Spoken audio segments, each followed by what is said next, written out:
you have a little bit of there's a little bit of grace in case of you have an off day or whatever the case may be, or you run into a hot pitch or however it may shake out. But that makes it very exciting, the fact that you have you have at least a little margin for error. And hey, these teams could play again tomorrow or on Sunday. Yeah, absolutely. These two teams definitely could meet after today, but it makes you give you that question as the head coach, knowing that there's going to be a second game, and that game is potentially an elimination game. It is, do you throw your number one in the first game, or do you throw your number one in the second game, depending on how game one goes? And for Grove City, the answer is you throw your number one. And that, of course, is David Leslie. We'll talk more about him. Rowan, a deep pitching staff. The Profs will send Mike Shannon to the mound. He's a graduate student and experienced guy. He is 6-2 to be his team leading 11th start of the season. And in effect, with Rowan, 1-1A, either he or Zach Coluccio, who likely would start tomorrow wherever Rowan ends up. So it'll be Shannon and Leslie, the pitching matchup in this one. We're going to take a break. When we come back, Mark will talk about the pitchers. We'll have the starting lineups and more. Grove City and Rowan, the NCAA tournament here on the Wolverine Sports Network. We'll have more pregame after this on the home of the Wolverines. Grove City College is a Christian college where you'll be challenged academically and nourished spiritually, where you can determine your calling and understand how to pursue it, and where you'll be a part of a community of purpose and principle. An excellent education is at the heart of the Grove City College experience, coupled with a commitment to faith and a mission to keep higher education affordable. I'm Grove City College President Paul McNulty, inviting you to visit gcc.edu to learn more. My name is Jim. I'm a veteran, and I lost both legs in Vietnam. My victory was proving that disability is not a limitation. I'm Julius. I'm a veteran. My victory was going from homeless to home.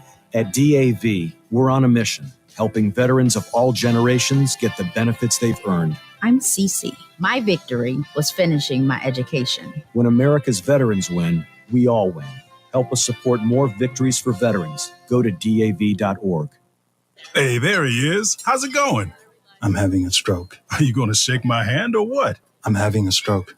Wow, you're not even moving your arm. I'm having a stroke. Are you okay? I'm having a stroke. Your face looks weird, too. I'm having a stroke. Are you having a seizure or something? I'm having a stroke. When someone is having a stroke, they may not be able to say it with words, but their body language will tell you loud and clear. I'm having a stroke. You just need to know the sudden signs. Look for FAST, F-A-S-T. F, face drooping. A, arm weakness. Or S, speech difficulty. Then T, time. Time to call 911 immediately, because the sooner they get to the hospital, the sooner they'll get treatment. And that can make a remarkable difference in their recovery. Know the sudden signs. Face, arm, speech, time. Spot a stroke fast. Visit strokeassociation.org. Brought to you by the American Stroke Association and the Ad Council. You don't usually get a stock tip from a 16-year-old, but I'm here to tell you about a different kind of stock. It's called Better Futures, a stock for social change that's not about making money. Instead, you invest to help students like me go to college, which ends up making the future better for all of us. My name is Alicia, and I'm your dividend. Invest in better futures with UNCF. Visit uncf.org/invest. A mind thing to waste, but a wonderful thing to invest in. Brought to you by UNCF and the Ad Council. When I was little, I didn't talk for a long time. I was sensitive to lights and sounds, so I built secret hiding places where they couldn't get in. Sometimes I did the same things over and over, until one day I found out I had autism. My family got me help. Slowly, I learned how to live with it better. Early intervention can make a lifetime of difference. Learn the signs at autismspeaks.org/signs. Brought to you by Autism Speaks and the Ad Council.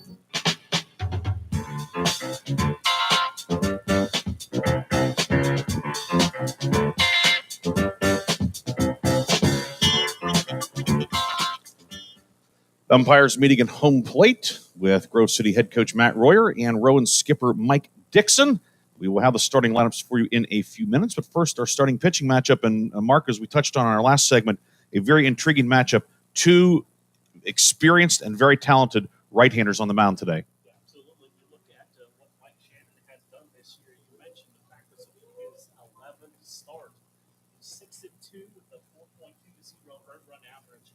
And he has worked his second on the team in innings pitched with 60. He has given up 8 hits per inning. So he's given up 60 hits in 60 innings. He's surrendered 35 runs. 28 of those are earned. He's only walked 19, though, in those 60 innings, so he has shown good control. And certainly a guy that is going to challenge the Wolverines. The Wolverines have certainly faced some good pitching this season. When I think back to the PAC tournament against Walker Cunningham of Allegheny, who was dynamite, but he was outdueled by David Leslie, and David Leslie's put together a great senior year, first-team All-PAC for the second time in the last 3 years. Yeah, absolutely. The numbers, they jump off the page. I remember texting you, they looked like they were someone from a video game. Leslie will make his 12th start today, 9-1, a 1.42 earned run average.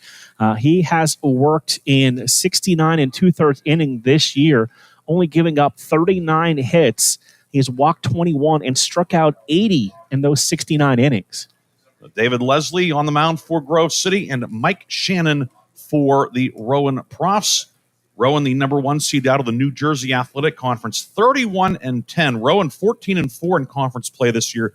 Number 2 seed in the conference tournament ended up falling to Rutgers Camden, who made I guess maybe not a Cinderella run, but certainly they were not one of the favorites going in. But the New Jersey Athletic Conference, 5 teams in the NCAA tournament, just an incredibly deep league, a talented league. And for Rowan to go 14-4 in a league that sent 5 teams to the NCAA tournament, we can talk about stats, and the stats are very impressive. But the fact that they won 14 of 18 in that league, I think, say no more. Right, that definitely shows you that that's a very talented team, and you also have to have a lot of depth on the pitching staff to be able to withstand a conference that is that deep. Rowan 31-10, Grove City 31-11, a single-season program record for wins this year. The Wolverines getting win number 31 last Saturday, that 8-1 win over Westminster in the PAC Championship Tournament game. Rowan actually lost in its conference tournament, as we said. The interesting thing here is that the 2 lowest-seeded teams out of the 4, Grove City and then Catholic, who's the 3 seed in Game 2, both conference champions. Catholic won the Landmark Conference. Mount Union, who's number 2, was the regular season champion in the Ohio Athletic Conference, which, like the New Jersey Conference, one of the premier baseball conferences in Division III. But Mount Union hosting the tournament here at Rayfield Rogers Field. Purple Raiders went 2-out. So that'll be interesting to see how they bounce back, having a little bit of time to regroup. Certainly they'll be salty, but also thankful for the opportunity to be back on their home field here today in Alliance. The winner of this one will play the winner of that second game tomorrow at noon. The losing teams will play at 8:30 tomorrow. So whoever comes out on the short end of this one is going to have baseball for breakfast tomorrow. Yeah, it'll be a quick turnaround with an 8:30 first pitch, and you have to stop and think about it. There are so many games that need to be played at this one facility. There's the potential of there being 3 games played on Saturday. The Saturday schedule, just to let everybody know, 8:30, noon, and then the 3:30 game. And those last 2 times are approximate. The winner of the first game takes on the loser of the second game. Championship round 1 or 2 games on Sunday here in Alliance. We're going to take a break. When we come back with the starting lineups and get you set, it's Grove City and Rowan, the opening round of the NCAA Division III tournament here on the Wolverines Sports Network.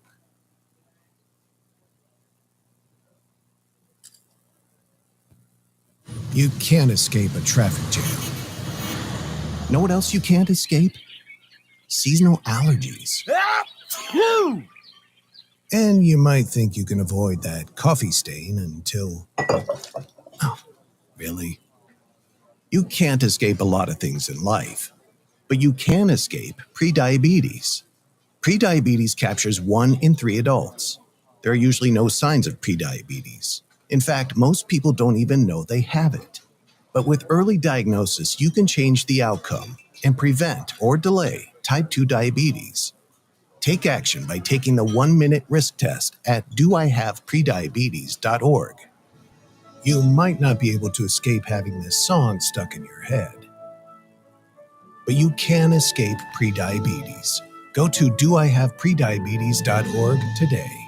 Brought to you by the Ad Council and the Centers for Disease Control and Prevention.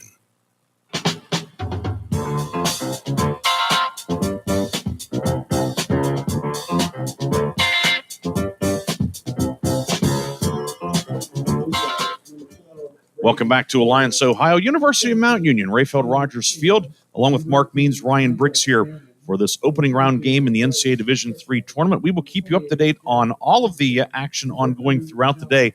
32 games today, the opening round across the country as the NCAA tournament gets underway with 16 four-team regionals across the country. The winners of the regionals advance to the Super Regionals next weekend for best of three. And then, of course, the World Series coming up in East Lake, Ohio, home of the Lake County Captains in late May and early June. So whoever comes out of this regional, one series away from going to the World Series. One game is underway already in Lynchburg, Virginia. Emory leading Maryville, Tennessee, 3-0.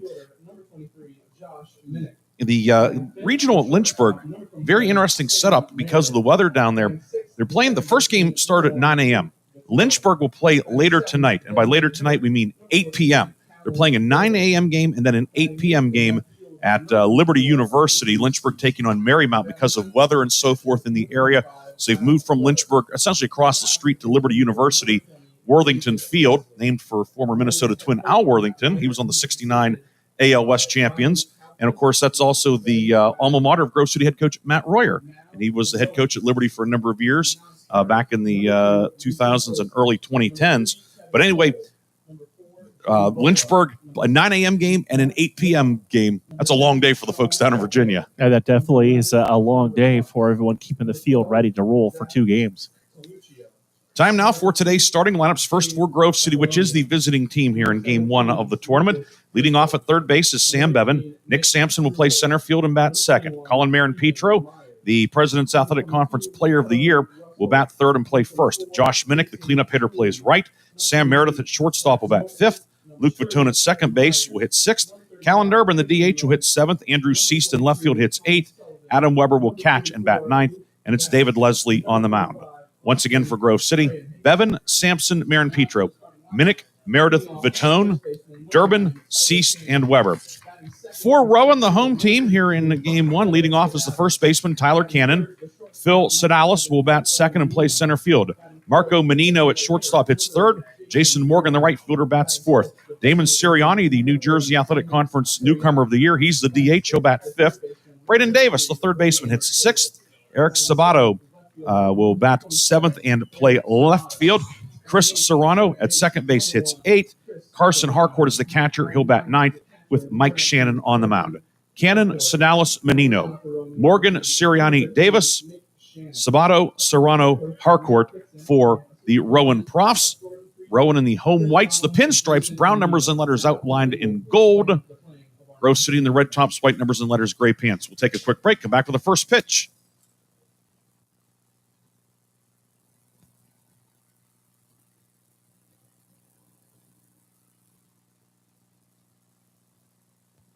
Take a look under your bed. Find stuff under there? What about jobs? No? Now try your basement. There's a pair of overalls that overall you're not so into anymore.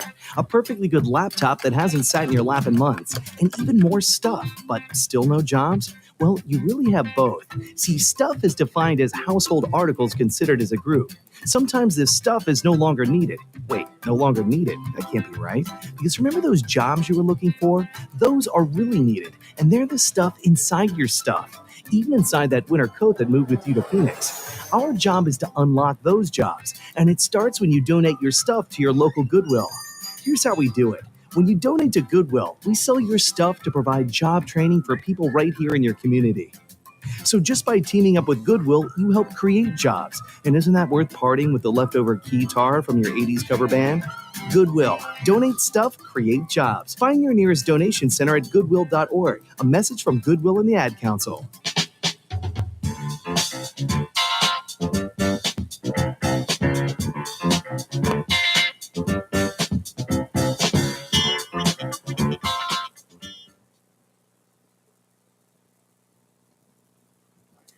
We are back here in Alliance, Ohio, the home of the Mount Union Purple Raiders and the site of the NCAA Regional, along with Mark Means, Ryan Briggs here. Game number 1 of the tournament, Grove City and Rowan.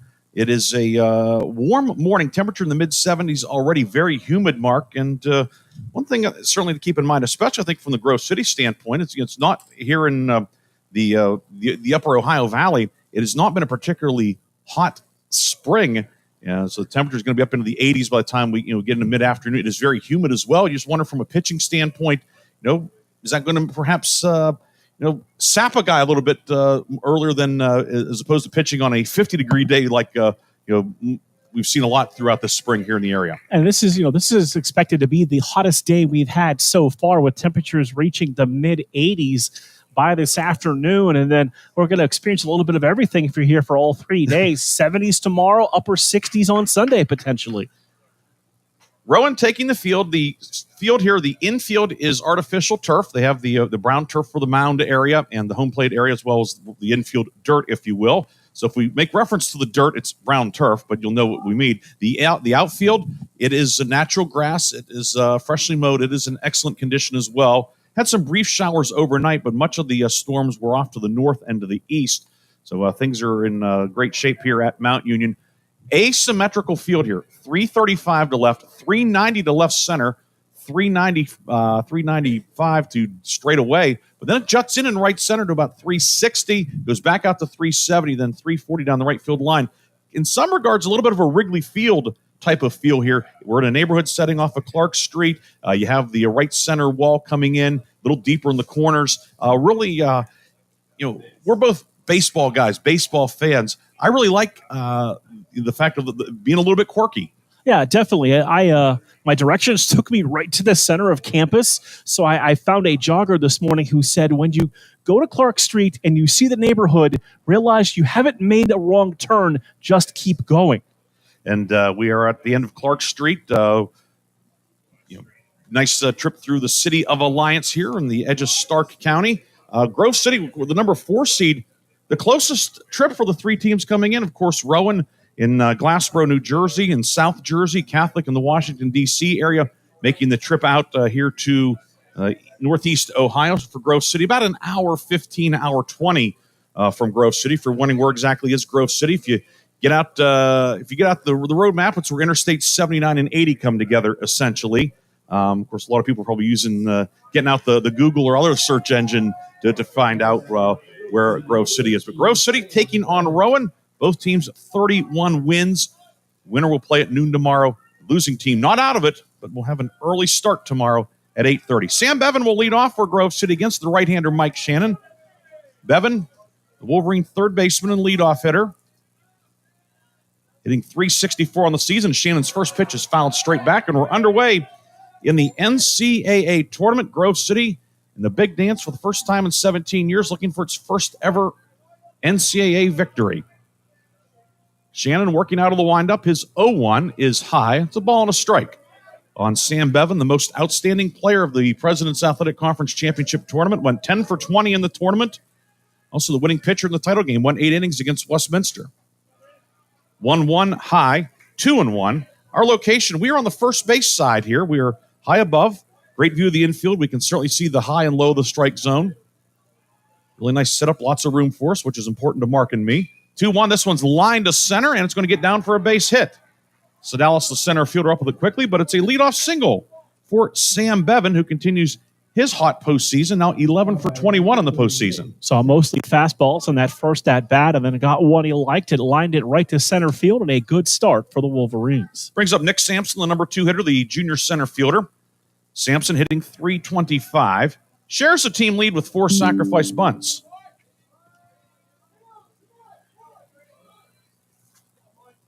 Third baseman Davis is on the cut of the grass, and a swing and a miss by Sampson. No sign of a bunt there. It's 0-1 on Nick Sampson. Sampson, righty batter in the back of the box. Shannon out of the set. His 0-1. Swing and a miss. And quickly, Shannon ahead of Sampson. 0-2. Just underway in the NCAA tournament. Rowan, no stranger, of course, to postseason play. Second straight year that the Profs have been in the state of Ohio. 0-2, low, 1-2. Last year, Rowan was in Granville, Ohio, down towards Columbus at Denison University. Denison, the number 2 team in the country this year, hosting a regional again. Little closer trip for Rowan this year. 1-2. This one's driven out towards center. Davis coming on, dives, and makes the catch. Davis got a great jump on it and takes away a potential base hit from Sampson. One away here in the top of the first. Great first step. Read the ball well in the early morning. Off the bat, was able to just stretch out and hold on and absorb the hit as he hit the ground and held on to the baseball. Davis, nice running play for the first down. That'll bring up Colin Marin-Petro, hitting .420 this year, 3 home runs and 45 runs batted in for the first of 2 lefty batters in the Grove City order. And Shannon's first pitch just misses. It's 1-0. You look up and down the stat line for Marin-Petro, and he is rewriting the record books in his junior season. President's Athletic Conference Player of the Year this year. The 1-0 is a strike at the belt. 1-1 now on Marin-Petro.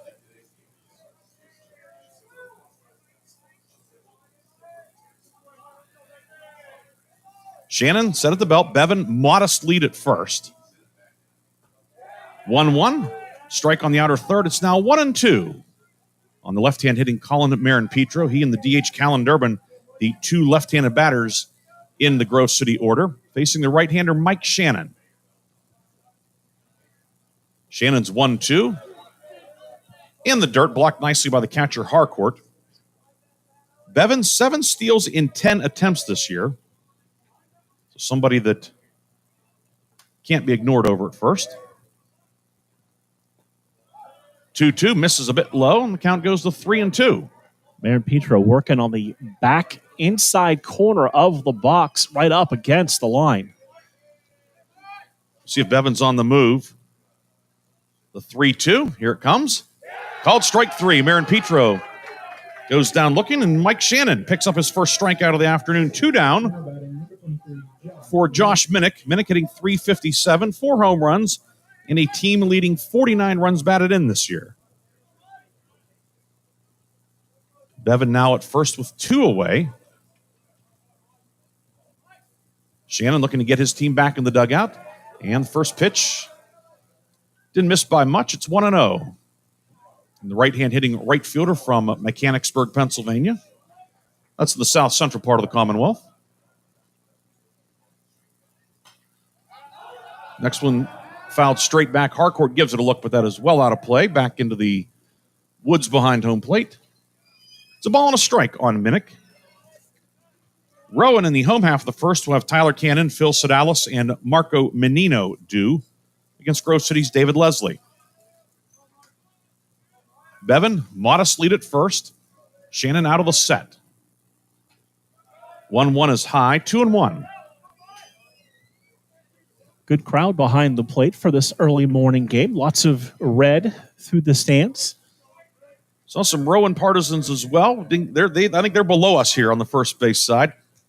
2-1. That catches Minnick between the shoulder blades. So he reaches. Got away from Shannon. So 2-1 and 2 down for Sam Meredith. Now batting, number 27, Sam Meredith. Meredith, President's Athletic Conference Newcomer of the Year. Hitting .350 this year. No home runs and 34 runs batted in. Chance to give the Wolverines the early lead. Shannon looks to work out of the jam. Meredith, right-hand batter. Shannon's first pitch. And that one just misses a bit high for ball 1. Minnick hit for the 8th time on the season and the 64th time a Wolverine has been hit with a pitch this year. 1-0 down the right field line, and it's going to slice well foul out of play. And it is 1-1. The Rowan defense, of course, Shannon doing the pitching. Harcourt behind the plate. Tyler Cannon at first. Chris Serrano at second. Braden Davis at third with Marco Menino at short. Outfield left to right is Sabado, Sedalis, and Morgan. 1-1. Foul again over our heads on the first base side. 1-2. A bit of a laborious first inning for Mike Shannon. Shannon, Mark told you in the pregame, making start number 11. He's 6-2 this year. ERA a shade over 4. 2-1-2, swing and a miss. Scott Meredith to chase after that one, and Mike Shannon records a pair of strikeouts in the first. For Grove City, no runs, a hit, no errors, and 2 left. Through a half inning in Alliance, Ohio, it's Grove City 0 and Rowan coming to bat. You're watching or listening to the NCAA tournament. When is the best time to talk to your family about staying in touch during a disaster? When floodwaters reach your door? When wildfires are engulfing the edge of your neighborhood? Or an earthquake is destroying buildings? When a tornado is tearing through town? Or a hurricane strikes? Or is the best time perhaps today? During a disaster, you may not be able to stay in touch with your family or friends as easily as you think. And it's not always as simple as using your cell phone. That's why now is the time to take action. Go to ready.gov/communicate and make your emergency plan today. Don't wait. Communicate. Brought to you by FEMA and the Ad Council.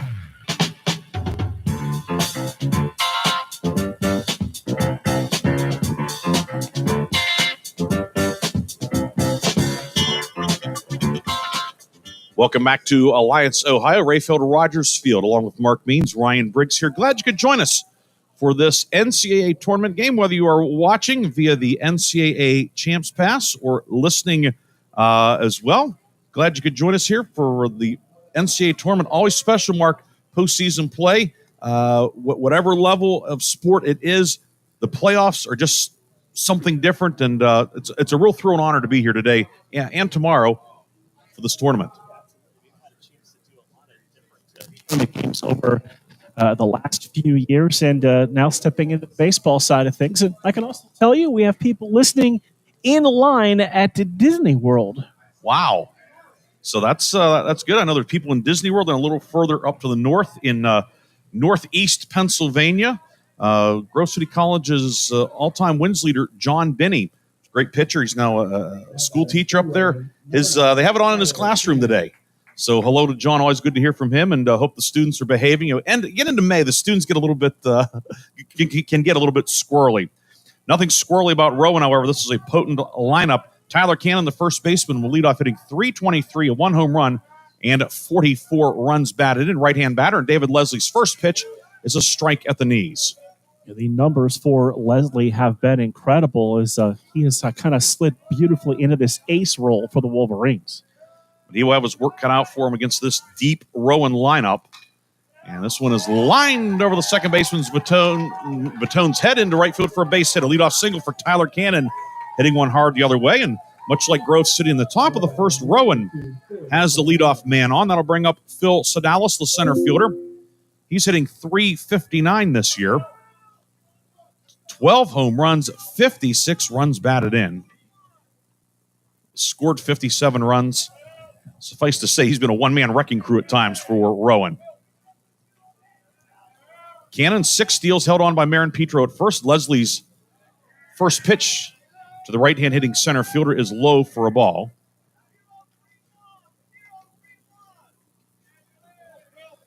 Sedalis, first team All New Jersey Athletic Conference, as was the man on first base. Cannon, there he goes. And swing and a miss pitch gets away from Adam Weber, rounding second and going to third safely, and the ball skips away. Meredith backing up. But it will be a stolen base and a wild pitch.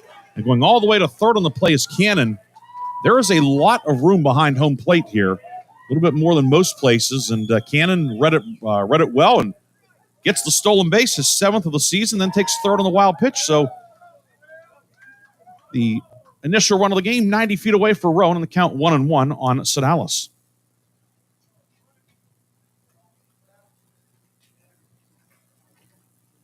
Matt Royer out of the Grove City dugout, I think, asking was there a foul on that, but there was not. Looked like a swing by Sedalis trying to protect the runner. Count is 1-1, infield back for the Wolverines.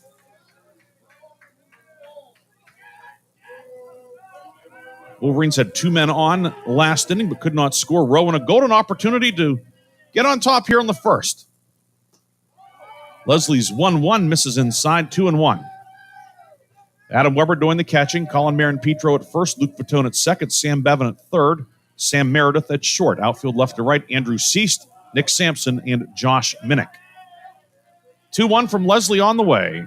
The righty deals. It's high, 3-1. Leslie, 21 walks in 69 2/3 innings this year. Opponents hitting 163 against him coming in. That was the lowest mark in the President's Athletic Conference. But he's behind 3-1. Sedalis fouls this one out of play over our heads on the first base side. It goes to 3-2. Battling back, getting the count full now at 3-2. And takes a little time to settle in for an early morning start. 1 or 2, we are such creatures of habit. Generally games at noon or 1 o'clock, 4 o'clock, whatever. PC Tormouth Wolverines put a couple of 6 o'clock games down at W&J. 3-2 from Leslie. Breaking ball just misses. And it's a walk to Sedalis. So runners on the corners and nobody out for Marco Menino. He's hitting .380 this year, 1 home run and 52 runs batted in. 3 hitters in this lineup for Rowan, all with 50 RBIs or more on the season. And looming now in the hole, they have a guy hitting .451 in Sirianni. Middle infield at double play depth. Leslie's first pitch, and a bunt is put down, grabbed by Leslie. He loses his footing. Everybody is safe. Run scores Cannon. It's a bunt single for Benino, and Rowan on top, 1-0. Likely a bunt single and run batted in for Menino. Little small ball from the props, and it pays off.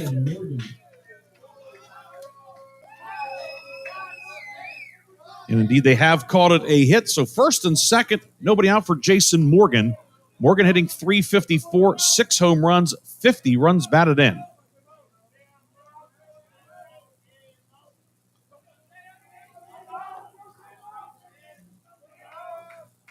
Leslie checks the runners. And the bunt is fouled off the plate. It is 0-1. Morgan, a couple of sacrifices this year. Rowan, 33 sacrifices on the season in 41 games. Rose City, 16-42. So neither team using small ball a lot over the course of the season, but Rowan with a little bit more frequency. You're trying to just be aggressive here in the early innings, trying to force the defense to make a play. Leslie's 0-1, bunt shown. Bunt put down up the first base line, and it will skip foul. That one had a lot of English on it.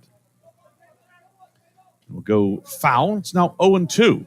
It looked like it was just going to set up just into fair territory and had that backspin on it and literally hopped over the foul line.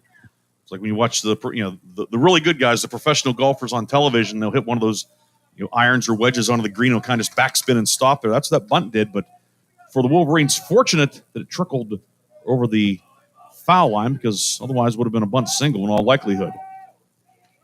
Leslie looking to get out of the mess. The 0-2, swing and a miss. David Leslie gets his first strikeout and an important first out here in the bottom of the first. That'll bring up Damon Sirianni. It's a catcher by trade, but he's the primary DH for Rowan. New Jersey Athletic Conference Newcomer of the Year, .451 average. It's his 18th start. He's been a guy that's come on in the second half of the season. Nice to have a guy like that hitting fifth in your order. Leslie's first pitch. This one is lined down the right field line. It's a base hit. Could be extra bases. Minnick cuts it off. Sirianni on his way to second with a double. Coming home to score is Sedalis, and it's 2-0 Rowan. Sirianni, a hard hit ball down the right field line, and Rowan has a 2-0 lead and 2 men in scoring position. Menino's stopping at third on the play. So the RBI double gives the Profs a 2-0 lead, and it'll bring up Braden Davis, the third baseman. Yeah, we've seen them be very aggressive here early in this bottom of the first inning, not taking pitches. They're just attacking the first pitch. They're also doing a good job of going the other way, too. Brings up Davis, hitting .318, 5 home runs, 35 runs batted in. Infield is back. Second and third, one down. We're in the bottom of the first. Rowan has put 2 on the board and looking for more. Leslie's first pitch inside pops away from the catcher Weber, but Menino not going anywhere from third. Grove City in the red jerseys, white numbers and letters outlined in silver, gray pants with the black caps. Rowan, the white jerseys with the brown pinstripes, brown numbers and letters outlined in gold. 1-0 is chopped foul at the plate. Rowan, a color scheme very similar to one of Mount Union's biggest rivals in the OAC, Baldwin Wallace. Saw Nate Larisha kind of cringe when I said BW down there. Baldwin Wallace winning the OAC tournament title. Mount Union, of course, winning the regular season title. Leslie out of the set. The 1-1. Swing and a miss, and it's now 1-2. Leslie out of Butler, Pennsylvania. Same high school that produced former Major League pitcher Matt Clement, who's now the basketball coach at Butler High School. He's a very good basketball player as well at Butler.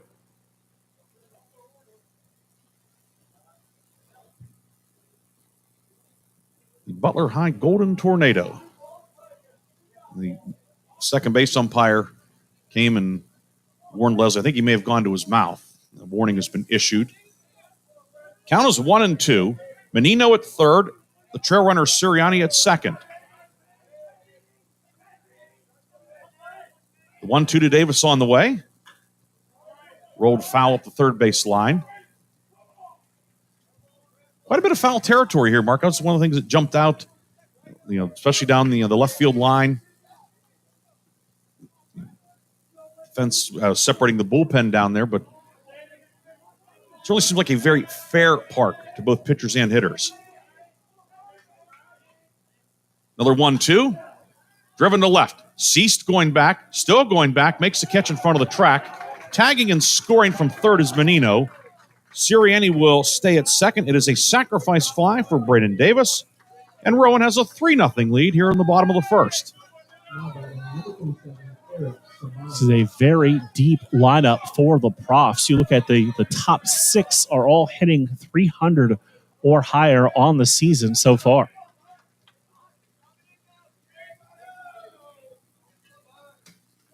Now 2 down for Eric Sabato, the grad student, right-hand hitting outfielder. Leslie's first pitch to the Rowan left fielder is low for a ball. Talked about it was a somewhat laborious first inning for Rowan's Mike Shannon. It has definitely been a laborious first inning for David Leslie. And the pitch with a lot of traffic on the bases.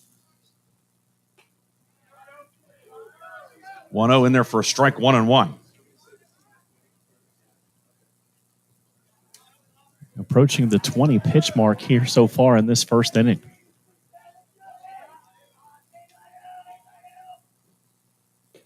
One misses low, 2-1 on the number 7 batter in the Rowan order.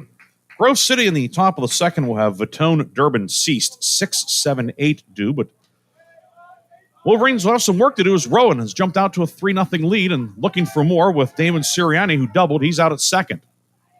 Decent lead for him out there. Leslie's 2-1. Chopped foul, and it's now 2-2.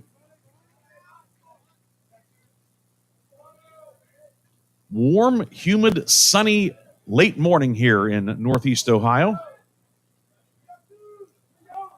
Temperature, it'll be up into the 80s. And the second game gets going later today. 2-2 from Leslie on the way. Here it comes. Called strike 3. Bit of a delayed call, but David Leslie picks up his second strikeout. However, Rowan puts up 3. Profs get 3 runs on 3 hits. There were no errors and 1 left. Through 1 inning at the Mount Union Regional, it's Rowan 3, Grove City 0. This is your home for the NCAA Championships. Hey, is that a faucet running? Nope, that's not a faucet. That's a river rushing through the forest. It is? Yeah, forest rivers provide over 100 million people with clean water to drink. The water comes straight from the forest to us. In fact... What? I can't hear you because of the vacuum. That's not a vacuum. That's the trees in the forest cleaning up the air we breathe. How do trees clean the air? They soak up the dirty air on their leaves, branches, and trunks, which means clean air for us. Cool. I didn't know that. Yep, but the forest does more than give us clean air and water. It gives us shade for hot days, birds to listen to, and trees to climb. Wow, that's awesome. I didn't know how cool the forest could be. Hey, let's go explore some more. Visit the forest today and enjoy all it does just for you. To learn more about the forest and find one near you, go to discovertheforest.org. Brought to you by the U.S. Forest Service and the Ad Council.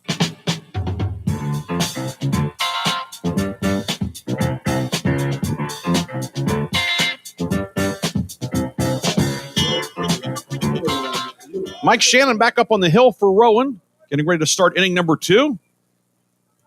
He's been staked to a 3-0 lead. He'll face Luke Vitone, the Wolverine second baseman, to lead off. Shannon, the righty, deals. This one's bounced towards the second base bag. Coming on to make the play over to first in time is Chris Serrano. And Luke Vitone retired on the first pitch of the second inning. One away.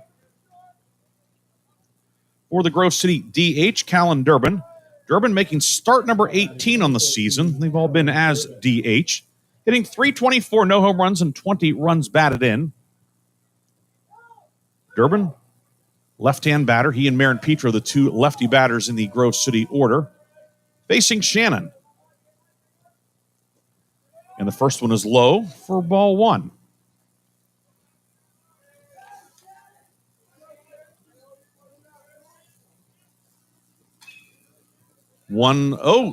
Through the right side, sliding stop made by the second baseman Serrano. Throws to first in time. Very nice play for Chris Serrano. We saw him coming in, making a nice play. That time going to the glove side. An even better play, and quickly 2 away. It was great anticipation, reading the ball off the bat, sliding to that first base bag side, then able to pop up quickly and make a strong throw to first. Quickly 2 down. We'll bring up the Wolverine left fielder Andrew Seast. Seast, who has taken over as the starting left fielder for the Wolverines. Shannon's first pitch. Fouled straight back. It's 0-1. Mike Shannon out there, just you can tell, just up 3-0, and he's just a very confident young man out there. Just a lot of poise. Of course, Rowan, plenty of NCAA tournament experience. Certainly a decided edge for the Profs in that category. 0-1. Seast able to check his swing. It's now 1-1. Shannon, 6'2", 210. Big, strong right-hander. The 1-1's a breaking ball high, but you can tell here, kind of almost a 3/4 delivery. Certainly be very tough on right-handers. Yeah, tough to pick up from that arm slot, pick up the baseball, especially on a bright, sunny early morning. 2-1, misses inside. It's now 3-1 on Seast. Seast out of Fort Collins, Colorado.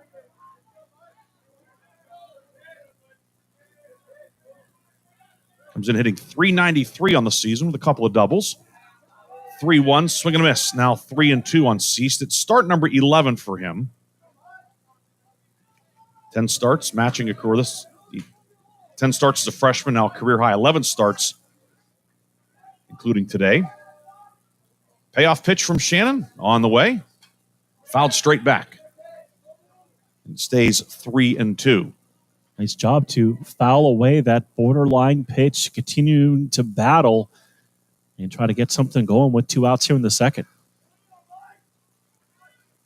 Shannon gets the sign from Harcourt. The 3-2. Fouled off again. And with the exception of the pitch that hit Minnick, and that was one just got away, Shannon, even when he has missed, he's not missed by much. And he's definitely worked in the zone, especially a lot inside on the righties. Another payoff pitch from Shannon. Working on the first base side of the rubber. Here it comes. And another foul by Seast. Seast staying alive.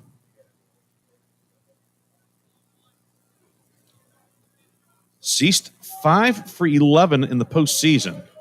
Went 3 for 3 last Friday night in the 4-1 win over W&J in the PAC tournament. 3-2, swing and a miss at the off-speed pitch. So Shannon wins the battle, his third strikeout, and Grove City is set down in order. No runs, no hits, no errors, and nobody left. It's the middle of the second. Rowan on top, 3-0. This is the NCAA Division III tournament. My name is Bobby. I'm a veteran and lost my leg to a roadside bomb. My victory was going from a wheelchair to becoming a weightlifting champion. I'm Sam. I'm a veteran. My victory was finding a career I can be proud of and supporting my family. America's veterans are on their most important tour, the tour of their lives. I'm a veteran. My victory was going from homeless to home. At DAV, we're on a mission to help veterans get the benefits they've earned. I'm a veteran, and my victory was finishing my education.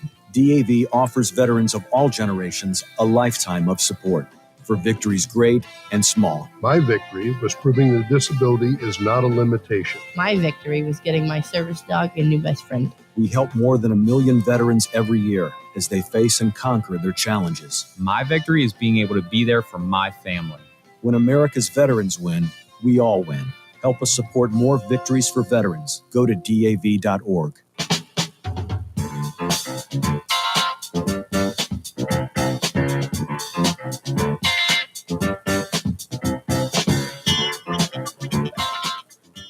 On to the bottom of the second row, and we'll have 8, 9, and 1 do Chris Serrano, Carson Harcourt, and then back to the top of the order, and Tyler Cannon. Profs on top of Grove City, 3-0. I'm Ryan Briggs, joined by Mark Means. Mark will be handling the play-by-play in the middle innings this afternoon here.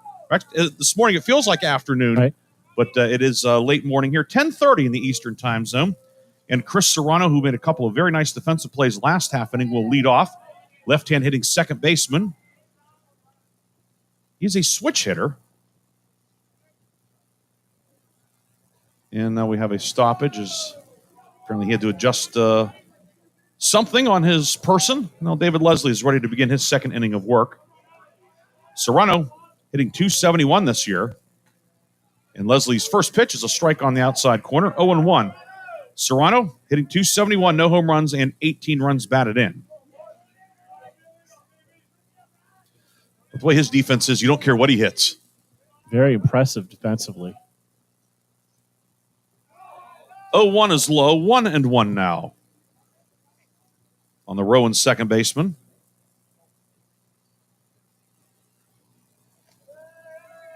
David Leslie getting the signs via the transmitter on the wrist. Working with catcher Adam Weber.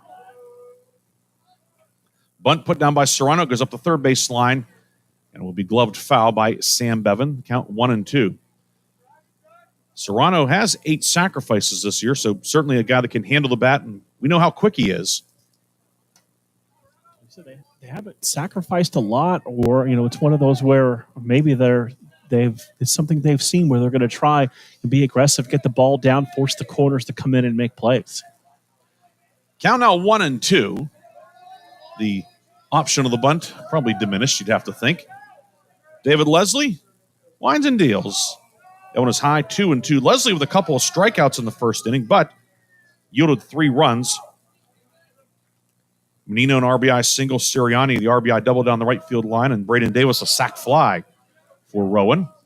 Leslie's 2-2 on the way. This is a bit low, now 3-2. So Serrano has worked the count to 3-2.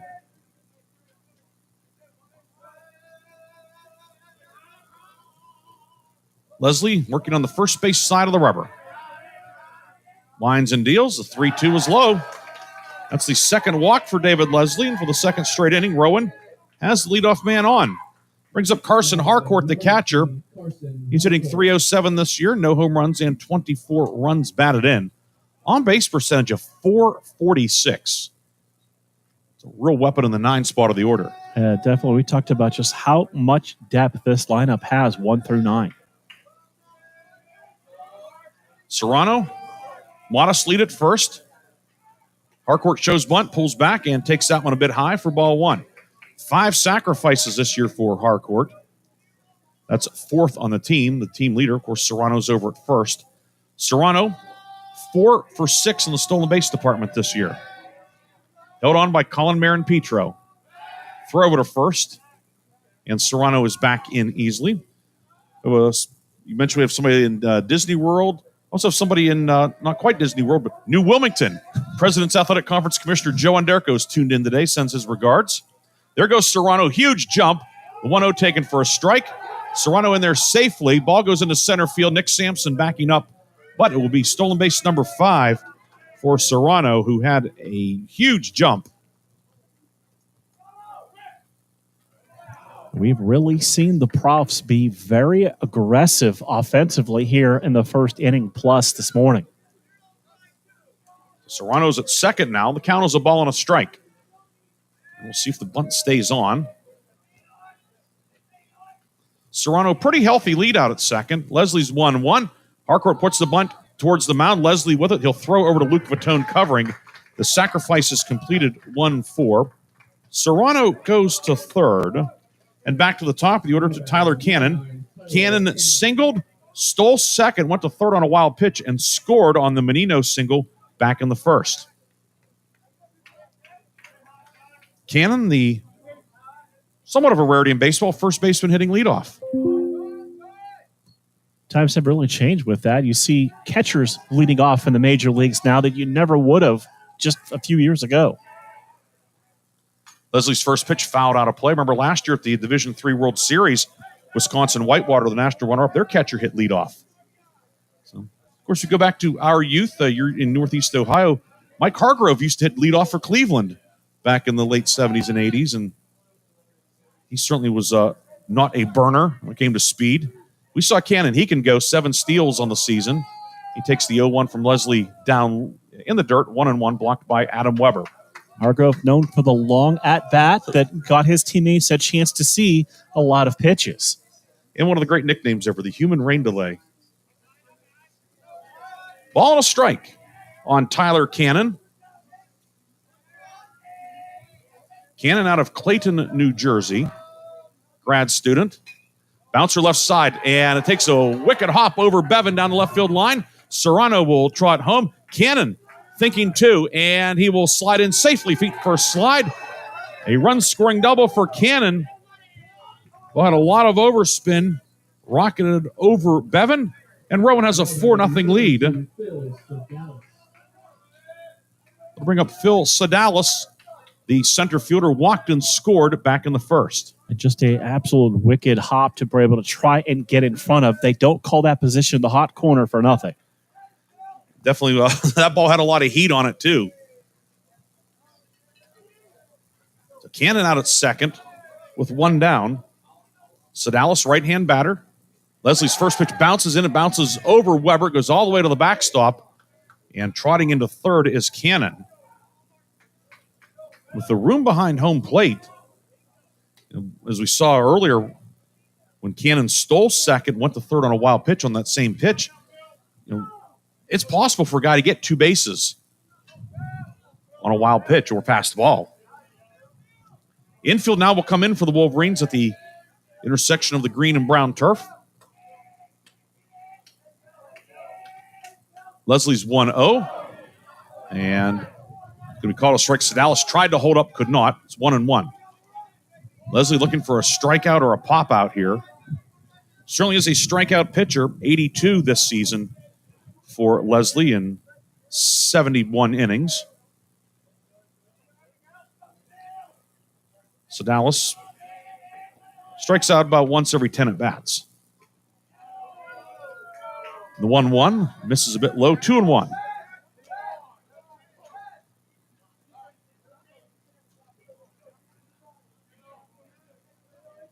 Leslie set at the belt. Cannon at third. The 2-1 misses a bit high, now 3-1. David Leslie running into some trouble. The leadoff walk to begin the inning. Sedalis, who walked his first plate appearance last innings, ahead of Leslie 3-1. This one fouled straight back. Good hack from Sedalis. The count goes to 3-2. Sedalis, a senior, 6'2", 195, out of Winona, New Jersey. As you'd expect, a full New Jersey flavor on the Rowan roster. Sprinkling of Pennsylvania and Delaware guys. 3-2, nubbed foul again. Rowan located in Glassboro, New Jersey, kind of south-southeast of Philadelphia, on the way towards Atlantic City. formerly known as Glassboro State generations ago. Switched to Rowan University roughly about 30 years ago now, thereabouts. Whatever you call them, they're up 4-0 here in the second. 3-2 fouled off again by Sedalis.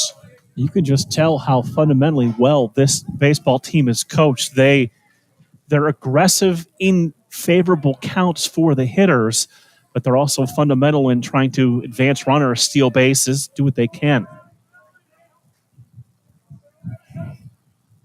3-2 fouled off again.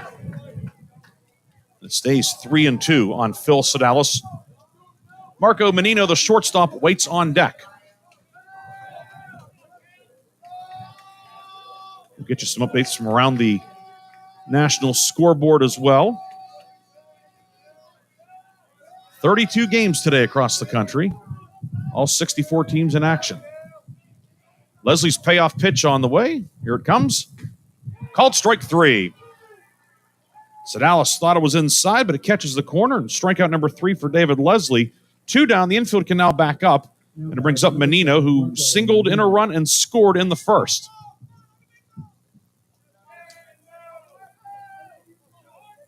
Leslie's third strikeout of the afternoon. Also has a couple of walks.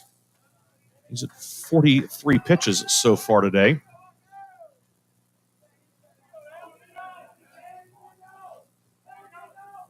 First pitch showing bunt is Menino, and he takes the ball. And even when Rowan has made outs, there haven't been one pitch or two pitch outs. So these a lot of 2-2, 3-2 counts. Yeah, they have definitely done a good job working the count, taking pitches, reading the zone. That pitch borderline, he pulled the bat back just in time. The 1-0 from Leslie.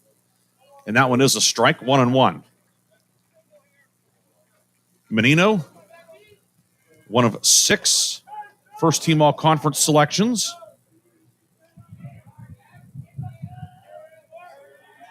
Right-hand hitting shortstop, shows bunt, and fouls it off. That got a pretty good chunk of Grove City catcher Adam Weber.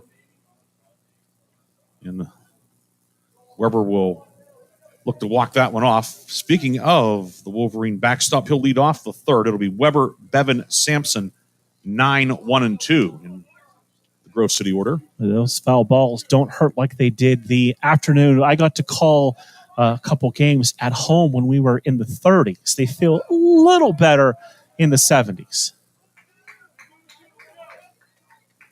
A little more comfortable here today. Leslie's 1-2.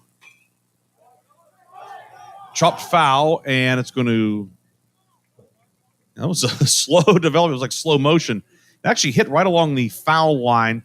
Everybody thought it was automatically a foul ball, that perhaps it got a piece of Menino. Either way, it picked up in foul territory by Leslie, and the count remains a ball and 2 strikes. Yeah, there was a bit of hesitation by everyone not knowing, and we've seen the line, the turfs on the line really does take a different spin off the bat. Runner at third is Cannon. He had the RBI double earlier in the inning to add to the Rowan lead. Leslie deals. And another foul at the plate. Menino hanging tough. Menino this year, 7 strikeouts all season in what would be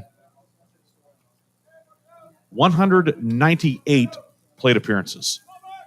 That's someone you want hitting in your 3 spot in your lineup that you can pencil in every day.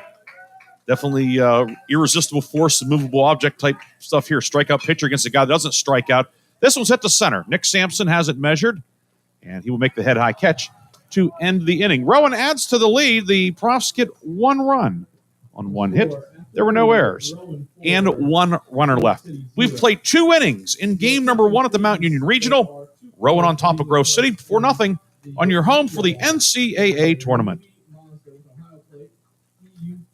The impact of a meal goes well beyond feeding our bodies, because when people don't have to worry about where their next meal is coming from, they can truly thrive, like Marta. And now we'll hear from our class valedictorian, who with our hard work never ceases to amaze us. Please welcome Marta Moreno.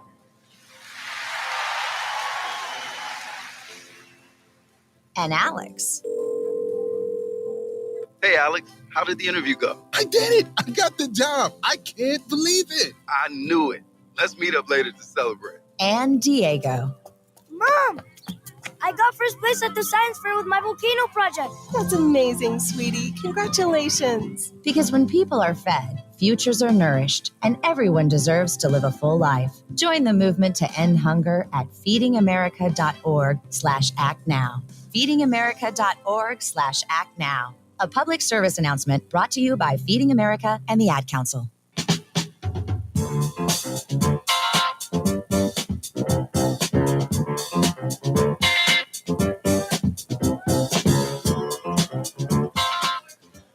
Adam Weber, the Wolverine catcher, leads off the top of the third. Mike Shannon, the big righty for Rowan, sends his first pitch in, and it is high for ball one. Adam Weber, he's been in a funk as of late. 5 for his last 42. 0 for 11 with a run and a run batted in the PAC tournament, but he's hit by a pitch. And the Wolverines, for the second time in 3 innings, will have the leadoff man on. And back to the top of the order for Sam Bevan. Bevan singled to lead off the ball game for Grove City, but was stranded at second. Wolverines left on 2 in the first. Weber, decent lead at first. Probably not a threat to go. Has not attempted a steal this year. Shannon's first pitch to Bevan, swing and a miss. And it's 0-1. Bevan was trying to make it 4-2 on that swing. Bevan, team leading 7 home runs. Leads Grove City with 97 total bases. The 0-1 off-speed pitch in for a strike, and Shannon ahead of him, 0-2.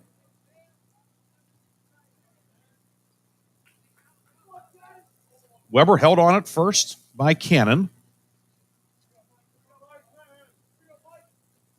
The 0-2 is high, 1-2 on Sam Bevan.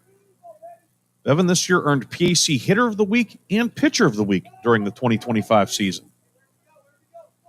Named first team all PAC at the utility spot. 1-2 is low, 2-2 on Bevan.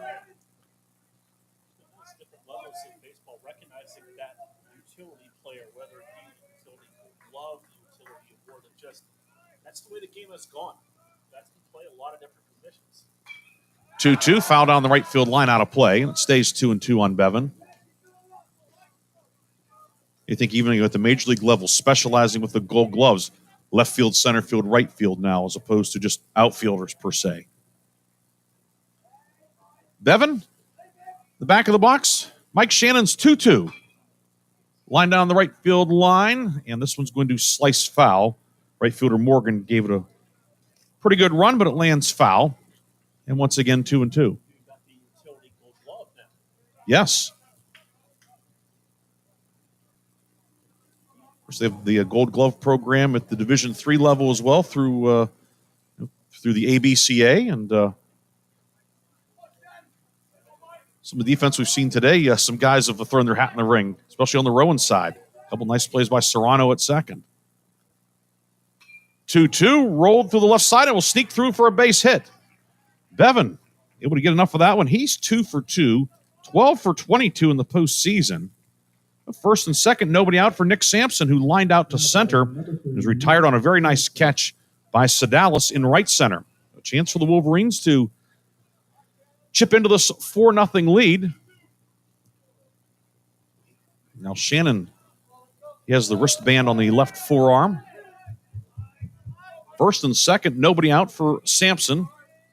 Right-hand hitting center fielder. Inside move from Shannon, throws back to second, and Weber had not ventured too far off of the bag. He's back safely. Maybe a fishing expedition, watching that top hand for Sampson, perhaps? He's going to show bunt in a case like this with 2 runners on, or not try to tip what he's going to do. Rowan thinks he's bunting. The corner infielders are both on the grass. Sampson not showing bunt. He takes a strike. It's 0-1. Cannon, the first baseman, was 3 or 4 steps onto the green turf. Davis at third base. And now he has his toes on the cut of the turf line. Throw to second. Weber back on a close play. Menino put down the tag quickly, but Weber able to get the hand in the back door. If you're a Grove City fan, that's the last thing you want, is to get somebody picked off down 4-0.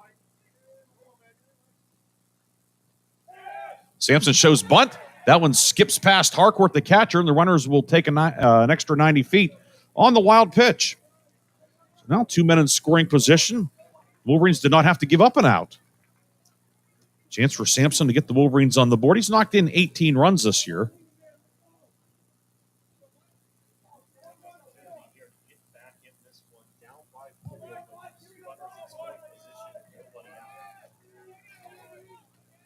Sampson in the back of the box, the 1-1. Strike at the belt, it's now 1-2 on Sampson, who has scored a Grove City record 53 runs this year. C.J. Saylor held the old record of 52. Nick's come home 53 times this year. 1-2 is high, 2-2. Colin Marin-Petro, who is on deck, has also scored 52 runs.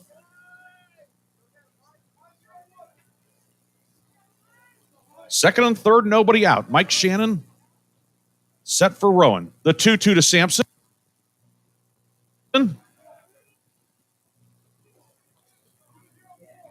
Weber at third. Okay speed. Bevan, good speed out at second. Outfield, shading Sampson the other way. 3-2, punch down the right field line, foul.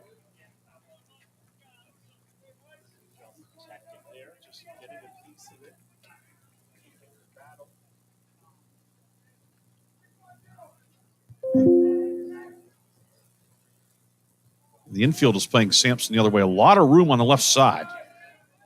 Davis, the third baseman, hugging the line. The payoff pitch called strike 3. Strikeout number 4 for Mike Shannon. An important first out here in the top of the third. Brings up Colin Marin-Petro, who was the first of the 4 strikeout victims.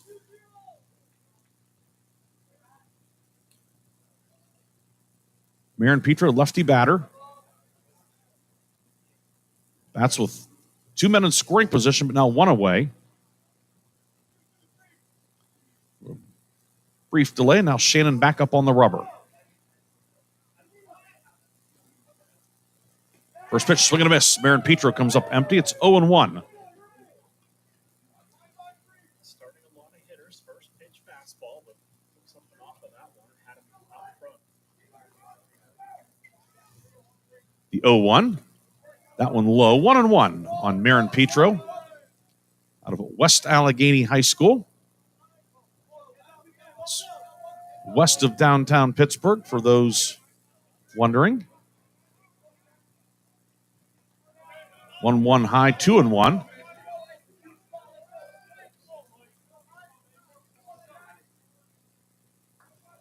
The PAC tournament, he was battling against his high school teammate and classmate, Nate Nolan of W&J, and Marin-Petro came up with a big hit for the Wolverines. Let's see what he can do against Shannon here. The 2-1 high, 3-1 on Marin-Petro. Shannon, who looked very good through the first 2 innings, hit Weber and had to work some here in the third inning. He's behind 3-1. But it's also on the good side of a 4-0 score. 3-1. Fouled off by Marin-Petro. The count goes to 3-2.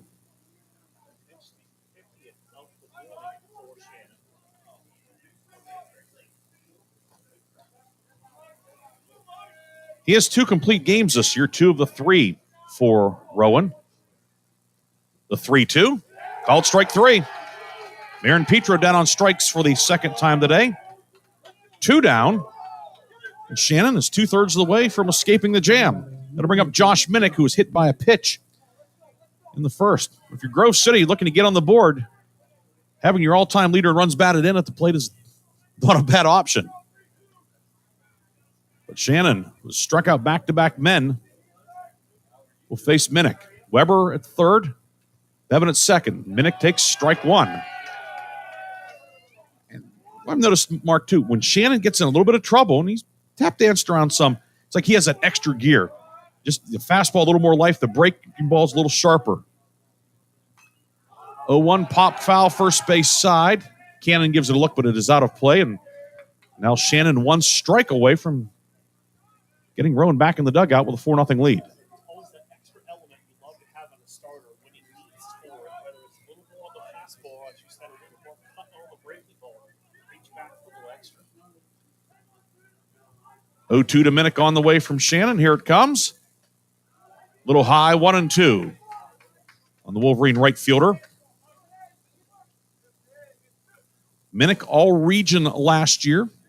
First team all-PAC for the second straight season here in 2025. And certainly have to think he'd be an all-region candidate again this spring.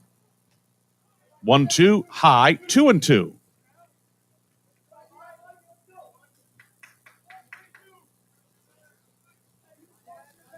Weber at third. He was hit by a pitch. Bevins singled. They each moved up a base on a wild pitch. But back-to-back strikeouts. Now the 2-2. Misses low. 3-2. Sam Meredith, who struck out to close the first, is on deck. 3 balls, 2 strikes, 2 down on the top of the third. Shannon deals. Low, ball 4. And the bases are loaded. That is Shannon's first walk. He has hit a couple of men as well. The bases are loaded for Sam Meredith. Meredith struck out with 2 on and 2 out on the first. Meredith, 34 runs batted in. A chance to add to that total. The freshman will stand in against Shannon. Shannon, first pitch. Meredith loops this one to right. And right there is the right fielder to make the catch, Jason Morgan. And that will end the inning. Grove City loads the bases, but Shannon gets out of it without allowing a run.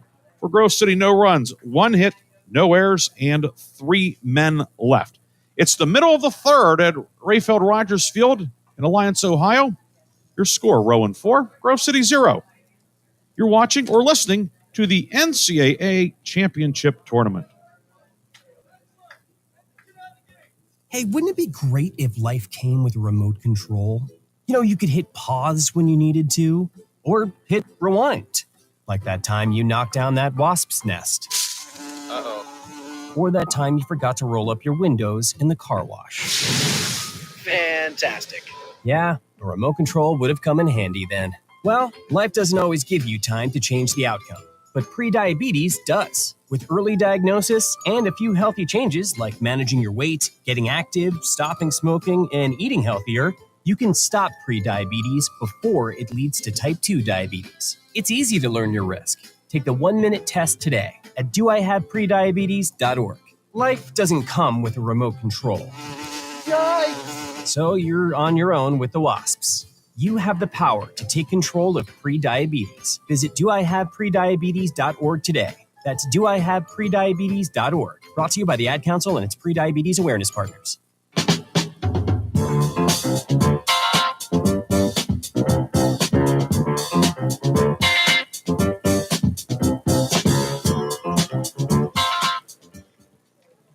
David Leslie completing his warm-up tosses. In the interim, we can give you a couple of updates. The Lynchburg Regional, and the reason that is germane to this is the winner of our regional here in Alliance will take on the Lynchburg winner. And they're in the bottom of the 7th. Emory leading Maryville of Tennessee 6-1 in the bottom of the 7th. Baldwin Wallace, of course, is a rival of Mount Union in the OAC. BW leading Ramapo 9-2 down in Salisbury, Maryland. Here it's 4-0 Rowan. And David Leslie's first pitch of the third inning to Jason Morgan is inside for a ball. Morgan, Sirianni, and Davis, 4, 5, and 6. The Rowan order due in the bottom of the third. Profs on top 4-0. The 1-0 misses, now 2-0. And up the road in Cleveland, Case Western Reserve hosting a regional, and the Spartans, they're on the short end against North Central, 3-0 in the third.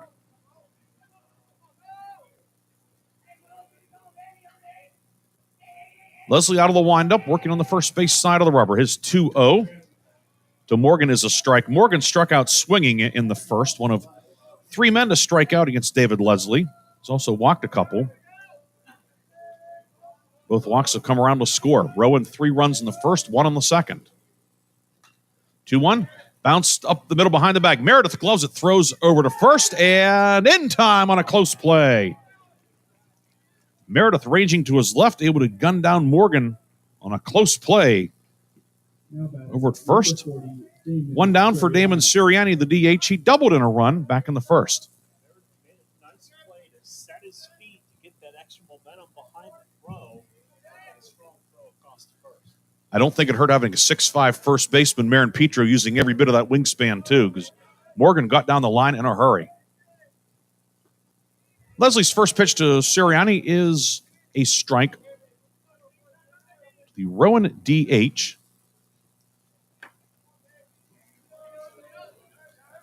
Two home runs, now 18 runs batted in this year. So on base percentage coming in as he takes that one low, 1-1.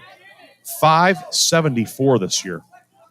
10 walks, a dozen hit by pitch. Only 2 strikeouts in 94 plate appearances.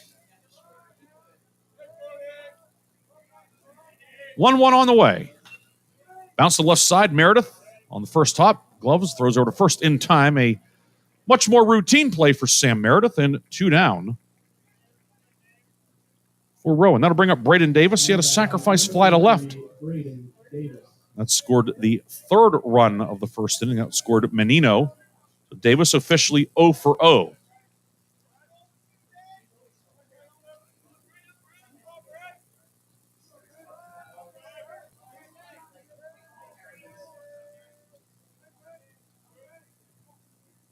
First pitch from Leslie. And there for a strike. 0-1 to Davis. Outfield straight away. Baton, the second baseman, shaded towards the first base bag a step or 2. 0-1, check swing roller foul. It's now 0-2 as Davis tied up by that one.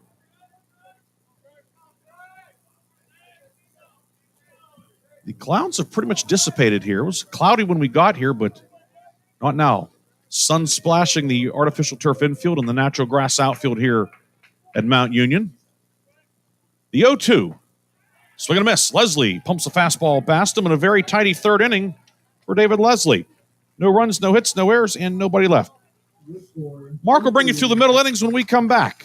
Through 3. Rowan on top of Grove City 4-0 on your home for the NCAA Division III Championship Tournament.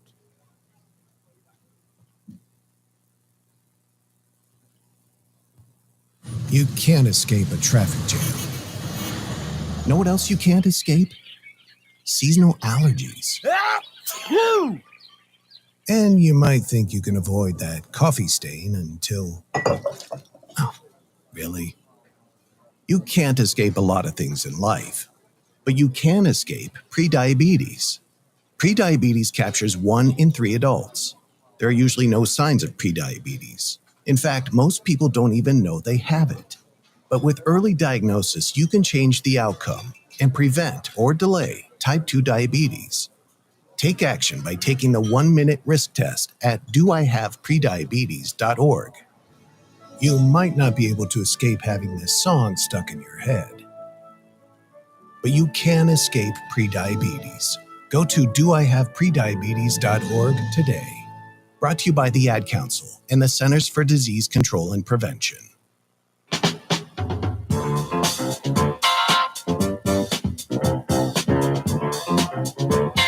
On to the 4th inning, and here for the play-by-play is Mark Means. Thank you very much.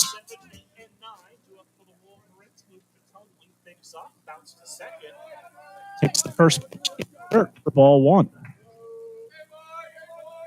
Rolling on top of Grove City, 4-0 as we play here in the top of the 4th inning. Next pitch missing up high, and the count now 2 balls and no strikes. It'll be Baton, Durbin, and Ceased 7, 8, and 9 for the Wolverines. Shannon winds the 2-0. That one fastball on the inside corner is a called strike. It's now 2-1. Third baseman playing in almost even with the bag. Shannon's 2-1, and on the hands, popped up. First baseman calls everyone off, and Cannon will camp under it, and he will make the play for out number 1, and almost a tough Bermuda Triangle defensively for the Profs. The ball had a lot of hang time on it, and you're wondering who's going to take charge, and eventually it was Cannon, the first baseman, coming in. You know, Shannon, I think he had intents on maybe catching it, but they said, get out of there. It's not your job.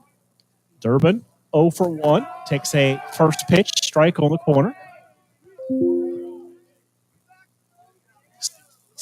pitches for Shannon so far here in the fourth.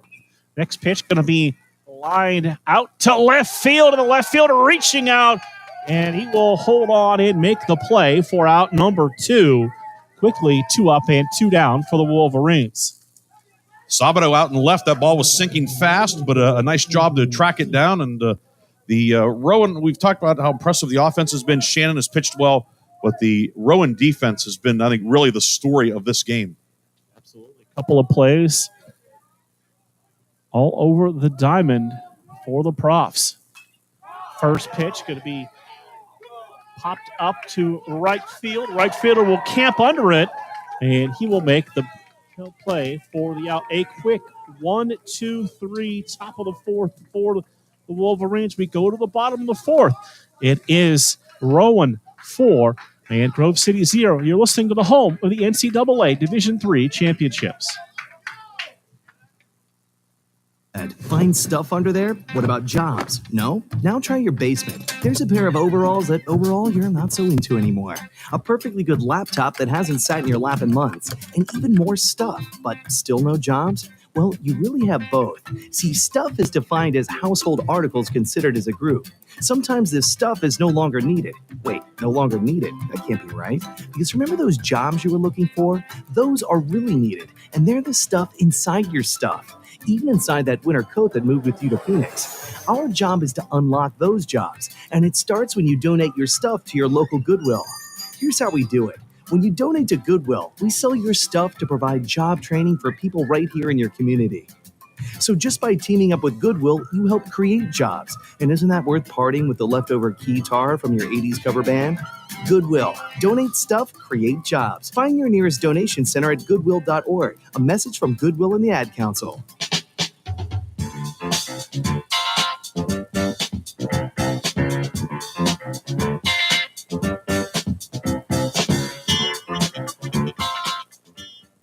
Seven, 8, and 9 for the prop here in the bottom of the fourth inning.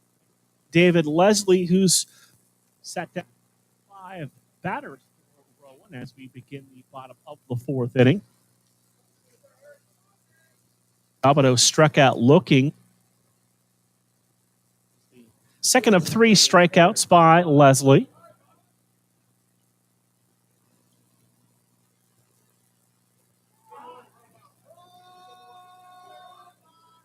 Leslie looking at the wristband, climbs back on top of the hill, first base side of the rubber.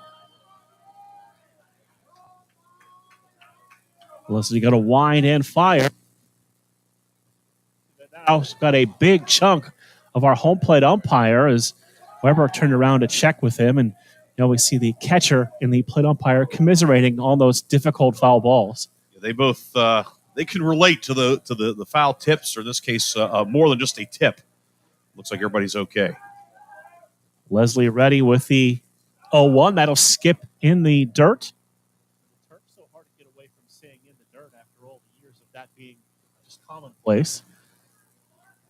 It's a hard adjustment for me too, but a lot of artificial turf, especially at our level now, and but people know what we're talking about. 1-1 high fastball swung through it. Now 1-2. And becoming commonplace even at the high school level now. Yeah, you see it a lot, especially in this region where the weather, in the spring, March, April, generally is not conducive to playing baseball and softball. It's becoming not a luxury; it's becoming a necessity. Way up high. And you mentioned turf. Grove City intending to have a new baseball facility next year. Bill Stewart Field. Replacing the longtime home Jack Behringer Field. It's going to be an all-turf facility at Grove City. Hopeful for the 2026 season, but that would be a big addition to the Wolverine program, certainly. Right. Second baseman who walked, stole second, and scored back in the second inning is on deck. Leslie, a long look into Weber. Winds in the 3-2. Foul back, just did get a piece of it to stay alive. We'll do it again at 3 balls and 2 strikes. Leslie, 58 pitches on the afternoon so far. as he works here in the fourth inning.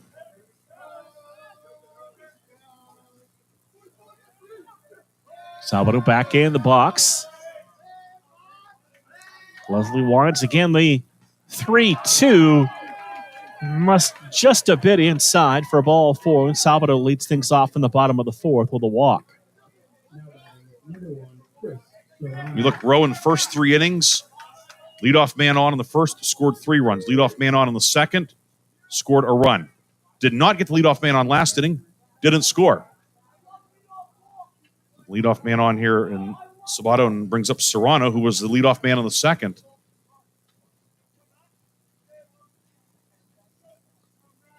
At the third walk for Leslie to go along with 4 strikeouts.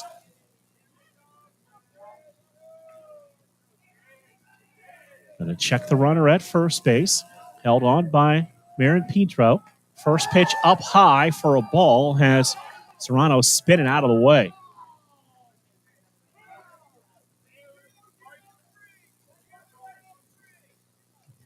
Third baseman Bevan playing in right at the cut. Double play depth up the middle.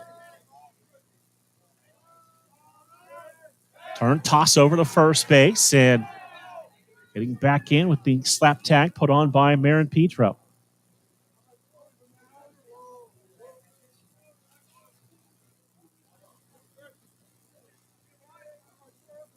So 1-0, the count remains on Serrano, the second baseman.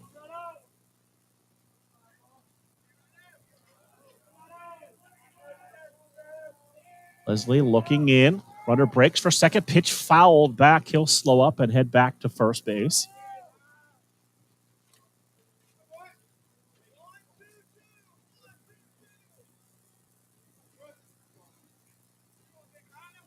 Sabato 2 for 7 in stolen base attempts on the season for the Profs.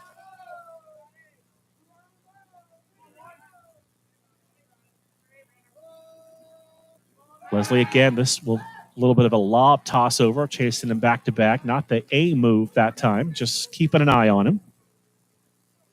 You know, the old, hey, we didn't forget about you. As aggressive as Rowan has been, it's not bad. Just you don't have to use, as you said, you don't have to use the A move. Keep him honest. Again, toss over, chasing him back to the bag.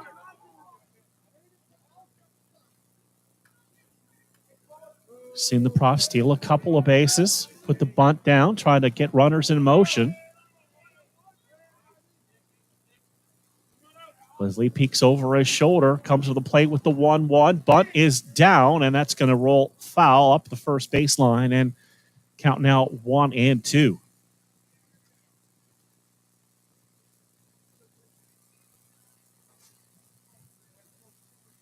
So again, Sabato back over to first base, drew the leadoff walk here in the bottom of the fourth inning. It is Rowan 4 and Grove City 0 here in the bottom of the fourth.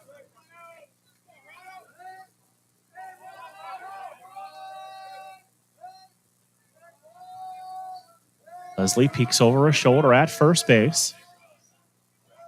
Comes to the plate 1-2. That pitch is going to be popped up down the left field line. That's going to fall in for a base hit. And the runner's going to break for third, and he is going to be tagged out at third base. As good job by the Wolverine defense to cover the third base bag. Yes, Sam Meredith, the shortstop, hustled over, and Sabato getting a little bit greedy, making the first out at third. Sam Bevan able to make the play. Serrano takes second. It'll be a base hit, and he goes to second on the throw. The out at third recorded 5-6.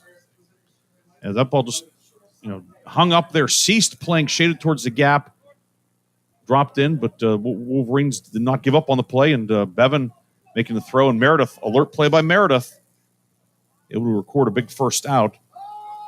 Now Harcourt will stand in. Yeah, key play by the shortstop to cover that bag because you just never know what's going to happen.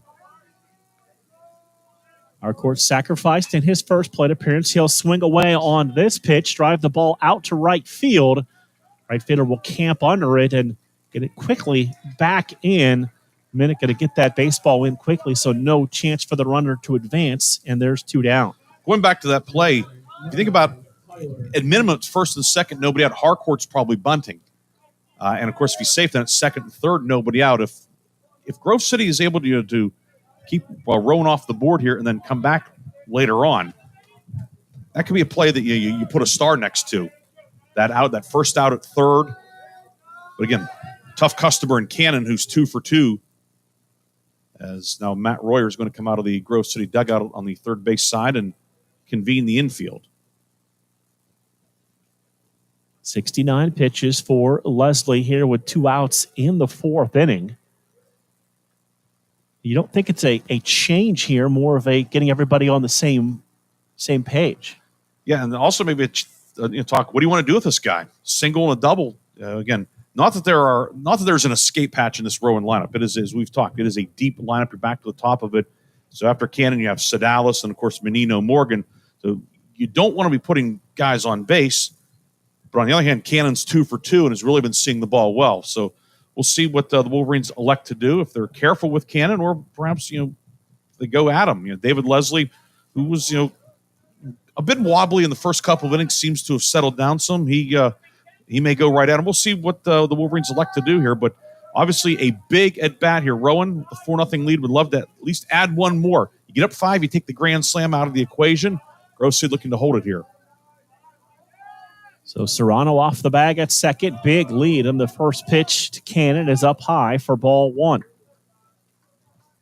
Singled, stole a base, went to third on the wild pitch, and came around to score in his first at-bat. Doubled and stranded at third, back in the second. Pitch must have been just a bit low.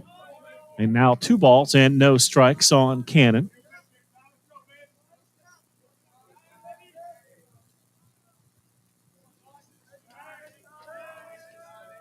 Serrano off the bag at second. He singled and moved up on the ball that dropped in. And next pitch in on the hands, fouled straight back to the screen. Now 2-1 on Tyler Cannon. Cannon going to step out, adjust the batting gloves. He'll climb back in.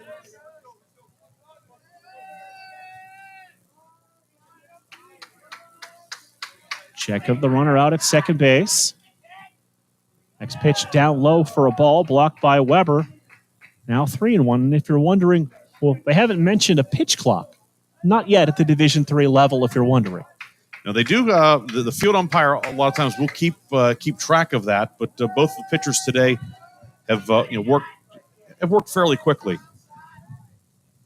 Next pitch in on the hands. That's going to be lined out to right field for a base hit. Runner is going to score standing as they throw behind the runner.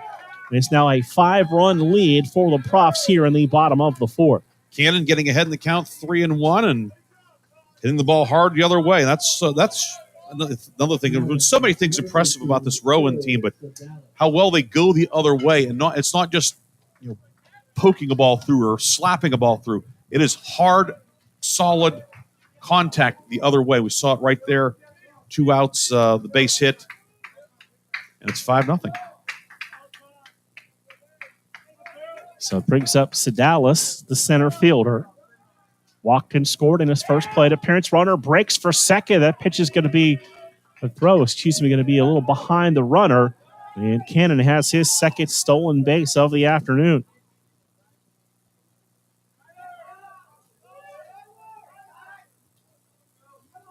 So 2 out here in the bottom of the 4th inning. 1 run has come across for the Profs. And 1-0 the count on Sedalis, the center fielder. It's down low for a ball, and it's now 2-0.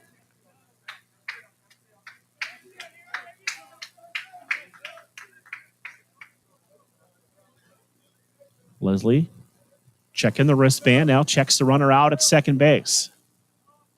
He'll come to the plate. Pitch is going to be hit on the ground into center field for a base hit. Here comes Cannon. He's going to score. And an RBI single for Sedalis. It is now 6-0 in favor of the Profs.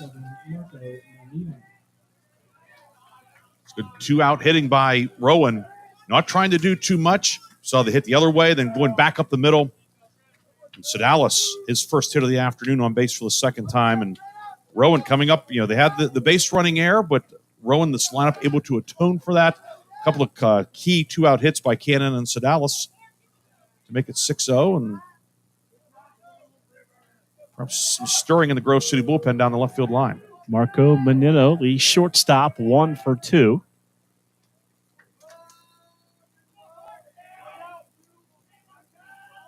Leslie to the plate. First pitch is inside and high for ball 1.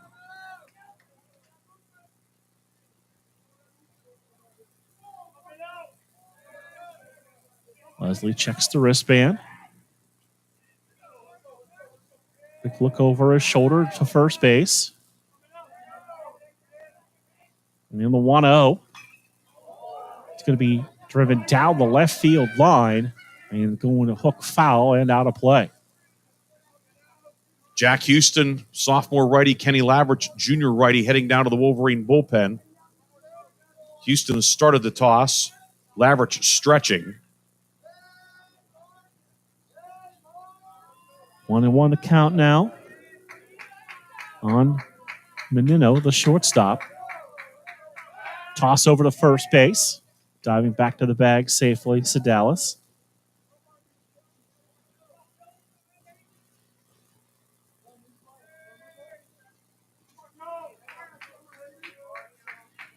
Leslie looking in. Runner breaks for second. That pitch is a called strike. Throw down. Short hops the bag at second. And Sedalis has a stolen base. Second one in this inning for the Profs.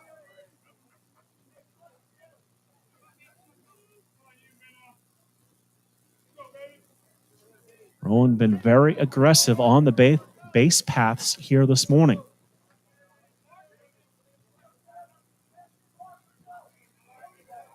Leslie checks second. The 1-2. Missing just outside. And the count levels up at 2 balls and 2 strikes.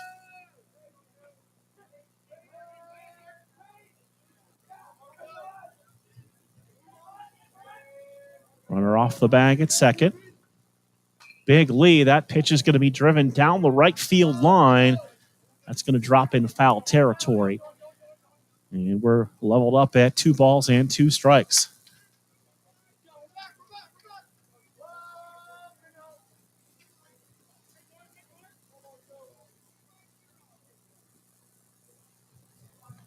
Leslie looking down at the wristband.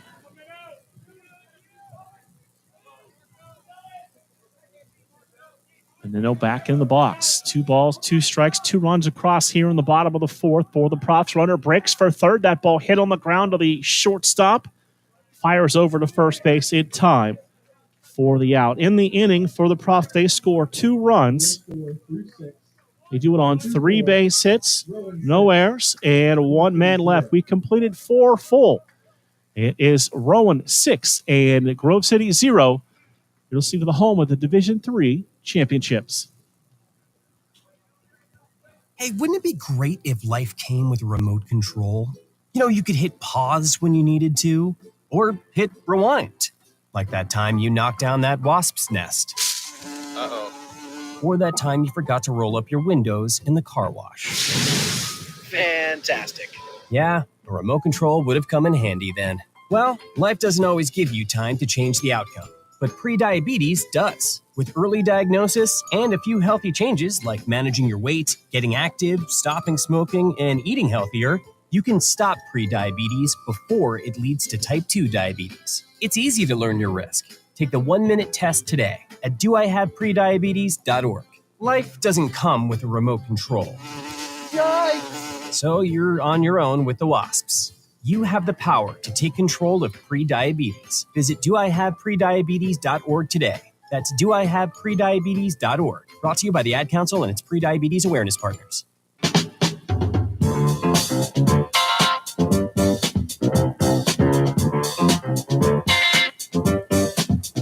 Top of the 5th, 9-1 and 2, due up for the Wolverines with the Rowan Profs out on top of Grove City 6-0 here in the top of the 5th inning.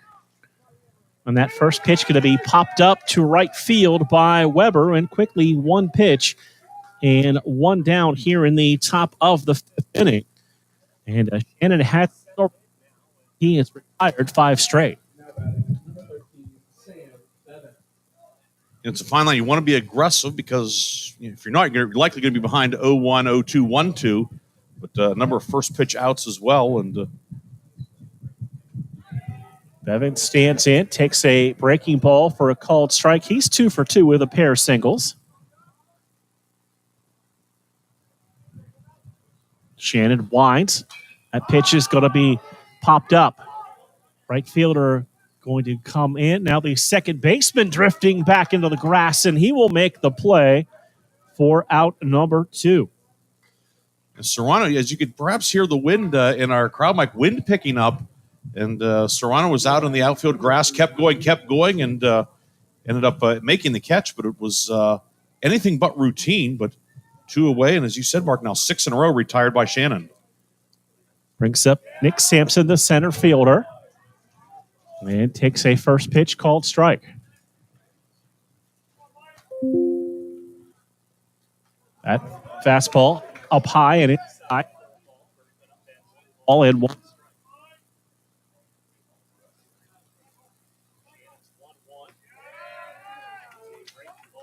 Side corner for a called strike. Now 1-2.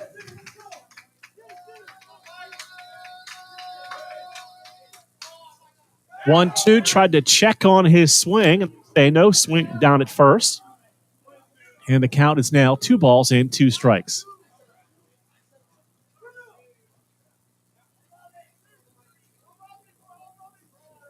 Two outs here in the top of the fifth. The 2-2 breaking ball in the dirt swung on and missed for strike 3. That'll end the top of the fifth inning. No runs, and nobody left at the bottom of the fifth. It is Rowan 6, Grove City 0. Division 3 baseball championships. My name is Jim. I'm a veteran, and I lost both legs in Vietnam. My victory was proving that disability is not a limitation. I'm Julius. I'm a veteran. My victory was going from homeless to home.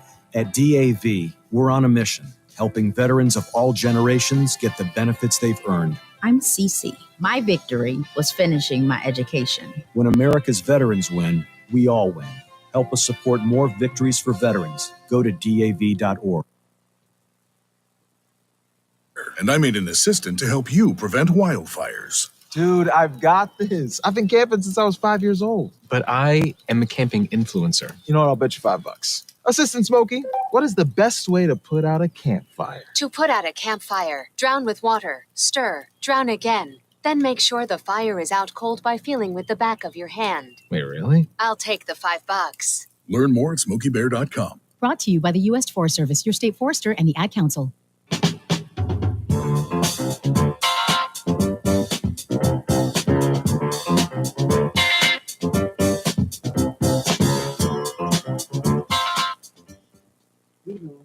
Bottom of the fifth inning, and 4, 5, and 6 do up for Rowan. David Leslie continuing to work now here in the fifth inning.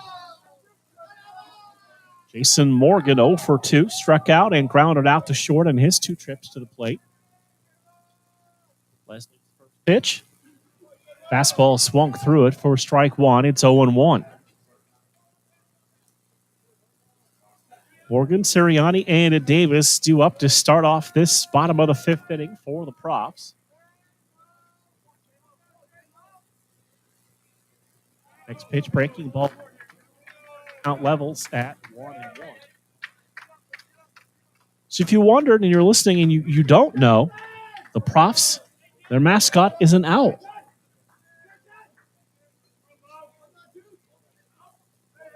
Let's get ready with the 1-1. Fastball just missed. It's now 2 balls and 1 strike. These owls like daylight, though. Ew. Early morning daylight. Yes. Or maybe they're just late getting back to roost. But an impressive first 4.5 innings from the New Jersey Athletic Conference entrance. Next pitch in on the hands, lifted out between left and center field. Center fielder will drift over. Sampson will camp under it, and he will make the play for out number 1. Brings up Damon Sirianni, doubled in a run and was stranded back in the first, grounded out to short in the third. He's 1 for 2.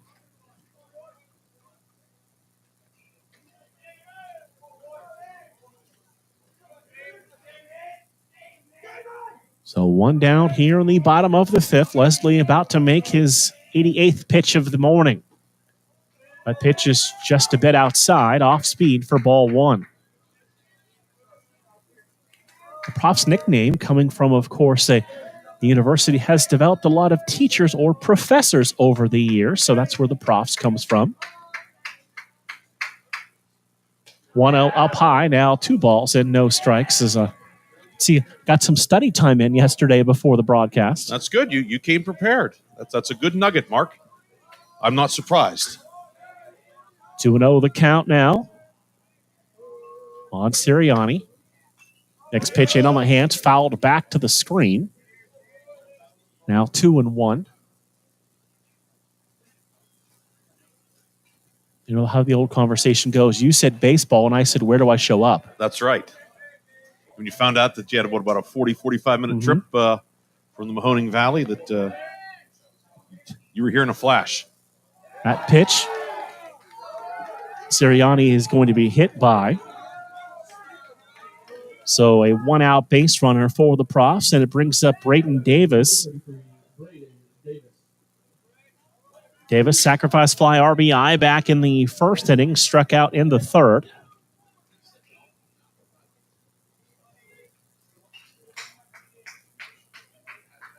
Leslie looking at his wristband.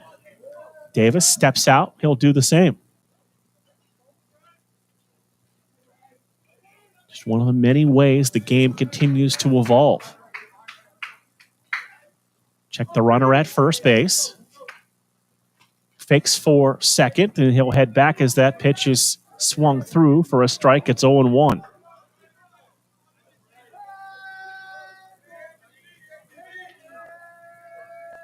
Sirianni off the bag at first, held on by Miran Petro.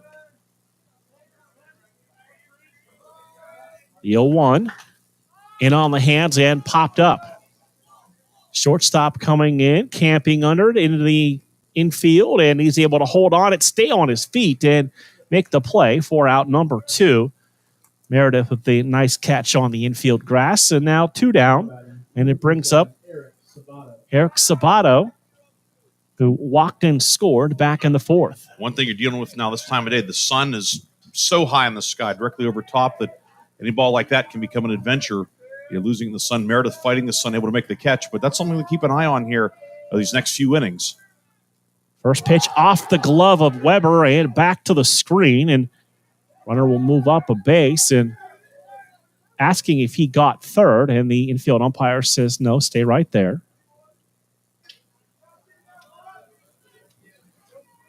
I'm not sure why he just didn't keep running, unless the ball wedged in behind the padding back there. That may have been what happened. Our view is a bit obstructed. So since first base was the last base he had, it's the old 1 from the mound, 2 from the field. Check the runner at second. The 0-1 from Leslie. Big bouncer towards second. Waits for the hop. Flips over to first base in time. The Tone records that out 4-3 in the inning for the Profs. No runs, no hits, no errors. They leave 1. We will head to the 6th inning. It is Rowan at 6 and Grove City 0. You're listening to the home of the NCAA Division III baseball tournament. My name is Bobby. I'm a veteran and lost my leg to a roadside bomb. My victory was going from a wheelchair to becoming a weightlifting champion. I'm Sam. I'm a veteran. My victory was finding a career I can be proud of and supporting my family. America's veterans are on their most important tour, the tour of their lives. I'm a veteran. My victory was going from homeless to home. At DAV, we're on a mission to help veterans get the benefits they've earned. I'm a veteran, and my victory was finishing my education. DAV offers veterans of all generations a lifetime of support. for victories great and small. My victory was proving that disability is not a limitation. My victory was getting my service dog a new best friend. We help more than 1 million veterans every year as they face and conquer their challenges. My victory is being able to be there for my family. When America's veterans win, we all win. Help us support more victories for veterans. Go to DAV.org.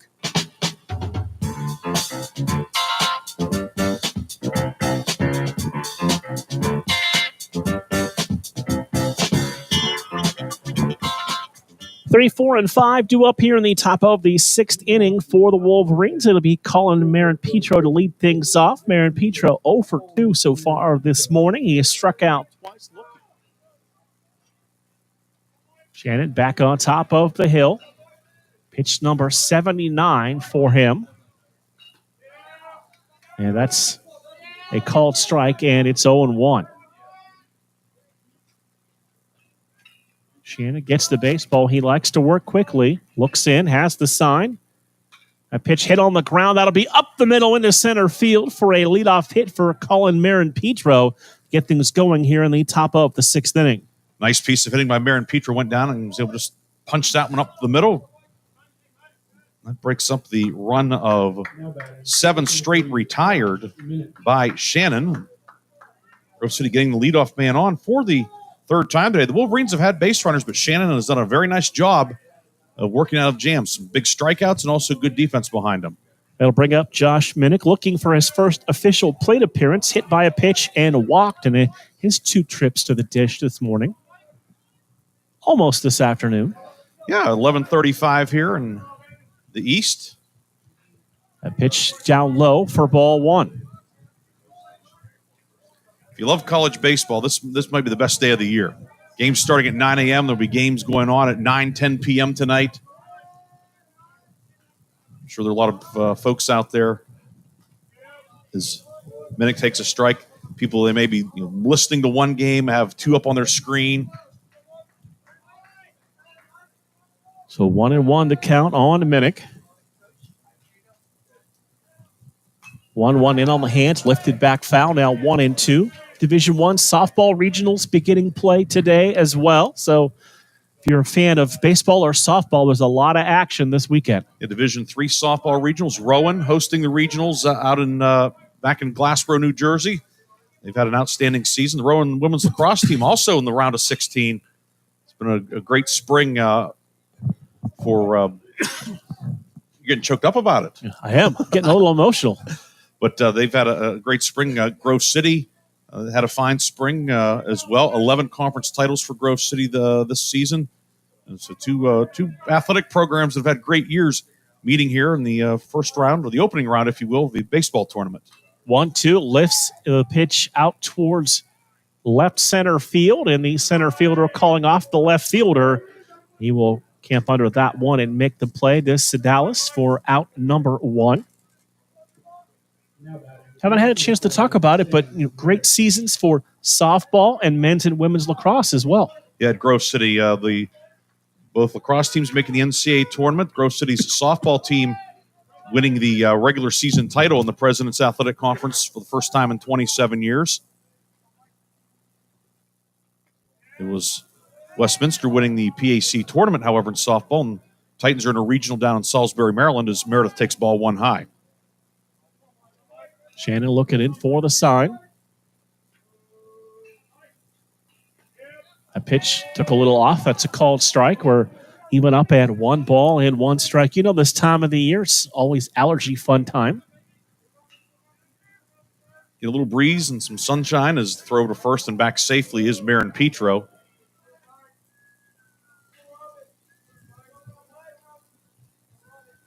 One on, 1 out here in the top of the 6th inning for the Wolverines. Try to get on the board.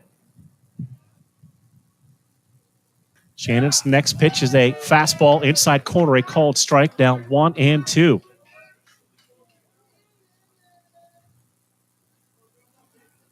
Marin-Petro off the bag at first. Held on by Cannon. 1-2 up high, and it's now 2 balls and 2 strikes.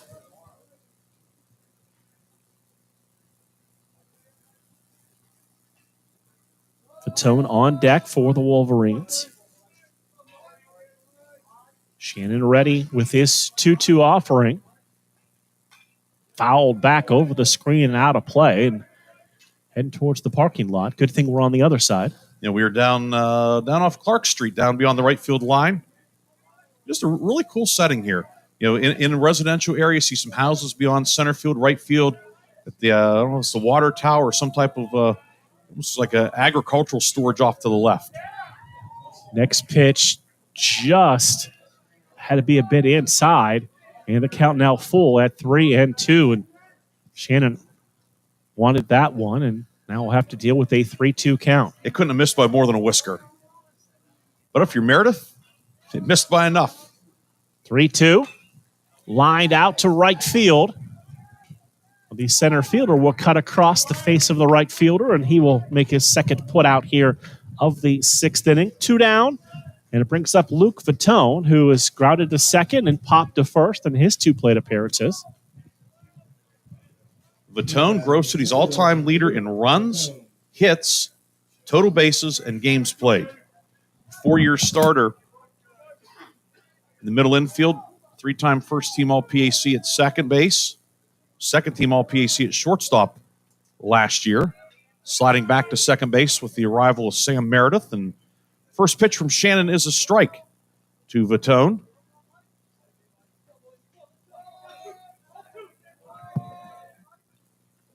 Oh, 1 checks his swing. That's a called strike, and it's 0-2. Kind of got caught in between, whether to swing or bat back.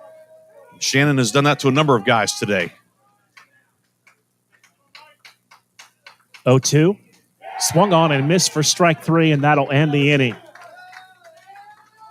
No runs, 1 hit, no errors, 1 man left. We go to the bottom of the 6th. It is Rowan 6 and Grove City 0.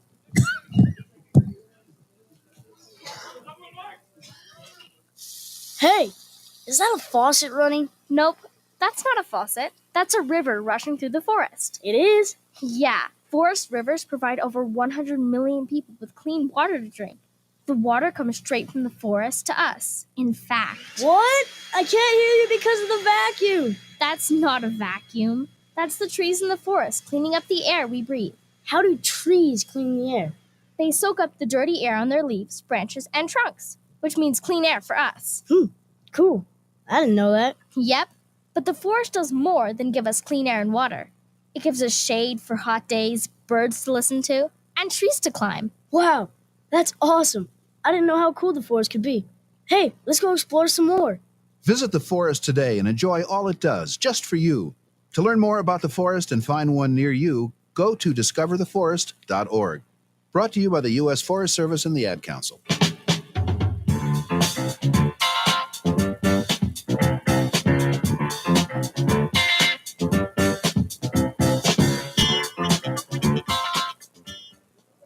We go to the bottom of the 6th, and a change on the mound for Grove City as Jack Houston, the sophomore from Vienna, Virginia, will come on. Houston on the season, 1-0. This will be his 12th appearance, 11th out of the bullpen. 1-0 with a couple of saves. ERA of 8.27, 16 in the third innings, 18 hits. He's allowed 16 runs, 15 earned, 8 strikeouts, and 9 walks. He comes on for David Leslie. Leslie, 5 innings, 7 hits, 6 runs, all earned, 4 strikeouts, and 3 walks. 95 pitches, 58 strikes, and right now Leslie is on the hook with Rowan on top 6-0. Serrano, Harcourt, and Cannon 8, 9, and 1 in the Rowan order due here in the home half of the 6th inning. The winner of this one will take on the winner of the second game today. That is Mount Union and Catholic. First pitch is scheduled for 1:30, and that will be available via the NCAA Champs Pass. The coverage there. So the winners will play at noon tomorrow. The 2 losing teams from today will play at 8:30 tomorrow. And unless things turn around, it may be Grove City having baseball for breakfast tomorrow here in Stark County. Serrano walked and scored on the second. Singleton scored in the fourth. Left-hand hitting second baseman facing Jack Houston. And Houston's first pitch misses for ball one.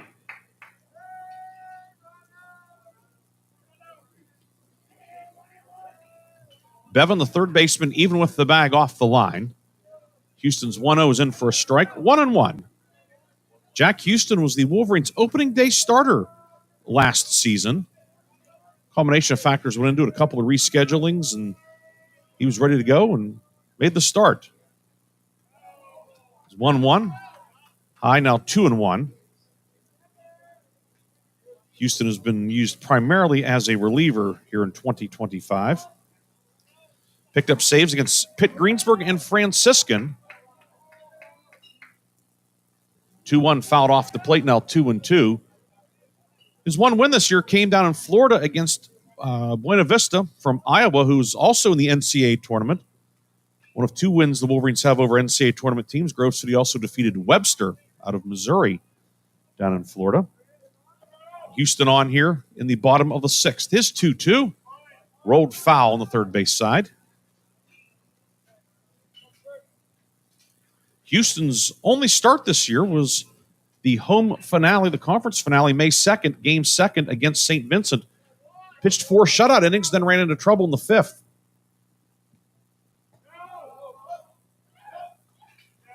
Two was high, now 3-2 on Chris Serrano.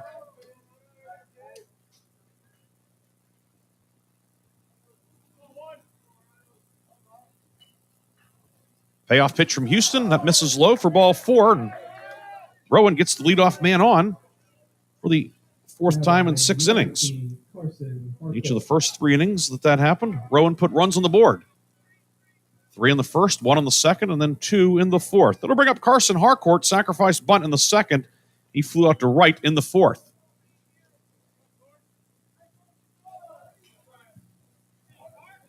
Houston out of the set.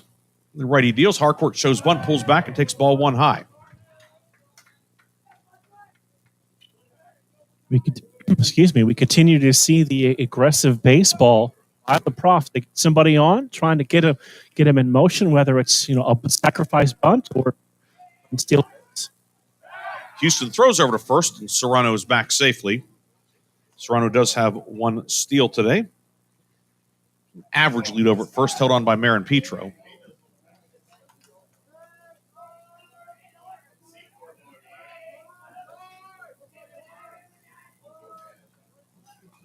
Bunt by Harcourt up the first baseline, foul, and it is now 1-1. Carson Harcourt, senior from Basking Ridge, New Jersey, went to Seton Hall Prep. Look up and down this roster, senior, grad student. This is a veteran team, to say the least. Houston throw to first, and again, Serrano back. Not that Grove City is a young team, 6 seniors, all of whom have played a lot for the Wolverines, but Rowan, we talked about the NCAA tournament experience, just on the whole. A veteran squad. Bunt on the first base side. Houston trying to track it down and has no play. Harcourt beats it out for the bunt single. A well-placed bunt by Harcourt. Mark, he could not have rolled it out there any better. Placed perfectly, and then the turf gave it that extra speed where he just could not get down to get the glove in front of it and scoop it up, and a bunt infield single puts 2 on to start this inning. And back to the top of the order for Tyler Cannon, who was 3 for 3 with a couple of runs batted in, singled and scored in the first, RBI double in the second, run-scoring single in the fourth. He later scored as well. Houston's first pitch to Cannon is high for a ball. Cannon, a chance to break this one open for Rowan. First and second, nobody out. Serrano at second, the lead runner. Harcourt, the trail runner, at first. Houston's 1-0. Just misses now 2-0. Cannon has hit into 1 double play this year. Rowan has hit into only 15 double plays in 41 innings, or 41 games, excuse me. The 2-0 from Houston. Low 3-0. Considering how hard they hit the ball and how many guys they have on base, that's a surprisingly low number 15 double plays. Grove City, conversely, is hit into 34.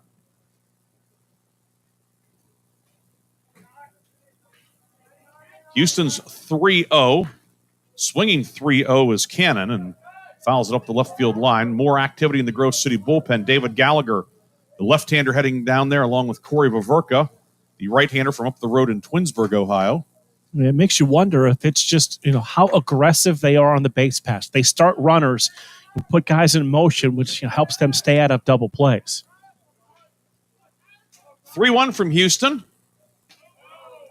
High for ball 4, and the bases are loaded. They'll bring up Phil Sedalis, 1 for 2 with a walk and a run scored. Walked and scored in the first, struck out looking in the second. Singled in a run and stole a base in the fourth. So the bases are loaded, nobody out.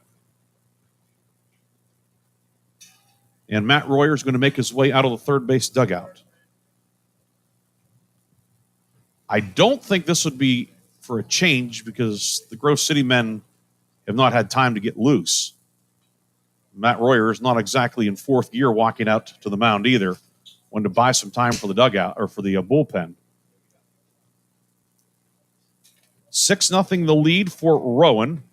This gives us a chance to look at the scoreboard elsewhere. Case Western Reserve, an 8-run third inning. Case now leading North Central 9-4. That's the regional up in Cleveland. Elsewhere, Baldwin Wallace out of the Ohio Athletic Conference leading Ramapo 15-5. They're down in Salisbury, Maryland. Emory has finished off Maryville, Tennessee 7-1. That was a 9 a.m. start. The second game of that regional in Lynchburg will be 8 p.m. So if you have things to do down there in the Lynchburg area, you have time before the second game begins. Endicott, which made the World Series last year, leading Bridgewater State 4-1. Methodist on top of Brockport 9-0 down at Randolph-Macon. Randolph-Macon was the World Series last year. 6 of the 8 teams that were at the World Series last year made the tournament this year. The 2 that didn't, Misericordia, the defending national champions, and Birmingham Southern, which closed. Houston's first pitch to Sedalis is high for a ball. Another Ohio Athletic Conference team, Ohio Northern, in action, trailing Washington University of St. Louis 4-1 on the third. That's in Adrian, Michigan. Houston's 1-0, fouled straight back. Adrian, the number 4 seed in that regional, but is hosting based on geography and other things that come into play. There's so much that goes into that determination. Who's going to host, who can host, who want to host, a lot of things we're doing about it. Adrian hosted the Mideast Regional about 8 years ago when it was an 8-team deal. The last year before they went to the current format of 4-team regionals and then super regionals. The 1-1 high, now 2-1. That was back when the regions had names. Now they're numbers. Houston's 2-1 to Sedalis. Skied and down the right field line. Minnick on the run. So's Vitone. And it will land foul. 3 Wolverines running a long way. Nobody could get there. The count goes to 2-2.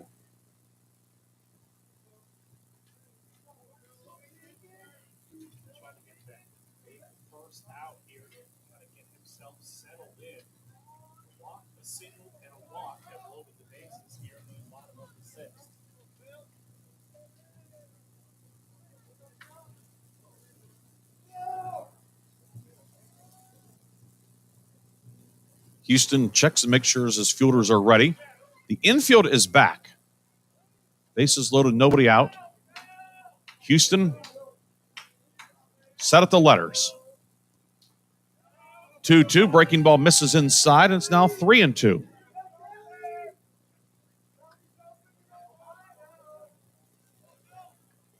Marco Menino, who is 1 for 3, looming on deck. Payoff pitch from Jack Houston on the way.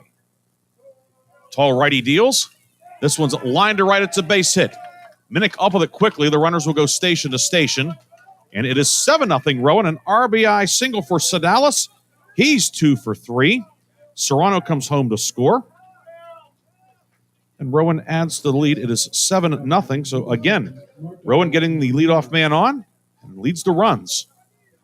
7-0 for Menino. Singled, scored, and knocked in a run in the first. Flew out to center in the second, grounded out to short in the fourth. So he's 1 for 3. Houston's first pitch is high, ticks off the glove of Weber, who tracks it down. But runners stay on their bases, and Grove City coach Matt Royer has seen enough. He will purposefully walk out of the third base dugout, and we'll have a pitching change here in the 6th. Rowan has scored 1. The Profs have the bases loaded and nobody out. We'll come back with more from Rayfield Rogers Field in Alliance, Ohio after this. Rowan leads Grove City 7-0 on your home for the NCAA tournament. Hi, we're the Goo Goo Dolls. We're fortunate that we can give our daughters everything they need to grow and learn. But not every child can focus on classes and play dates. Nearly 13 million kids in the U.S. face hunger. That's 1 in 6. School lunch might be their only meal each day, and it's heartbreaking to imagine any child going to bed hungry. We're dreaming of a perfect day when kids can smile, play, and just be kids without worrying about where their next meal will come from. Feeding America is working to make that perfect day a reality. Each year, the Feeding America network of food banks rescues billions of pounds of good food that would have gone to waste. That food is given to families and children in need.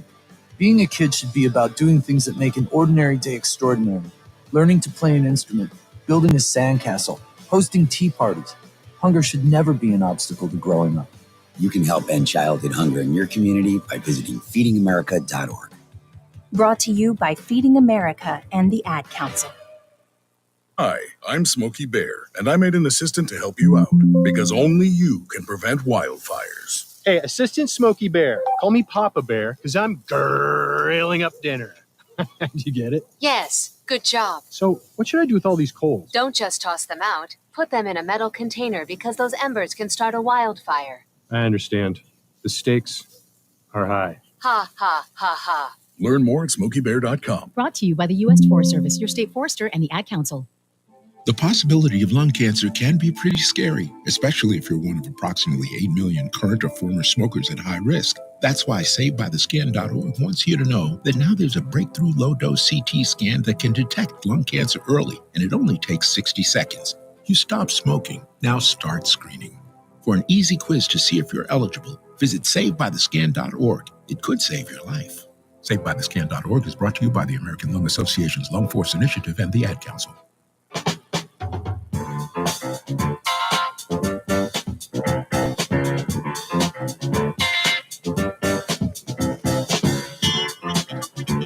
Sophomore David Gallagher will come out of the Grove City bullpen for the 13th time this year. Team leading 13th relief appearance. He's 1-0, ERA of 3.86, 18 2/3 innings, 20 hits, 18 strikeouts, and 8 walks. He inherits a 1-0 count on Marco Menino.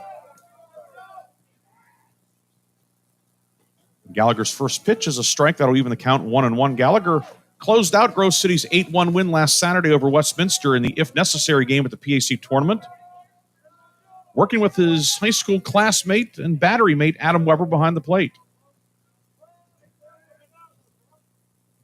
1-1 is high, 2-1. Harcourt at third, Cannon at second, Sedalis at first. Rowan has scored 1 and looking for more, leading 7-0 here in the 6th.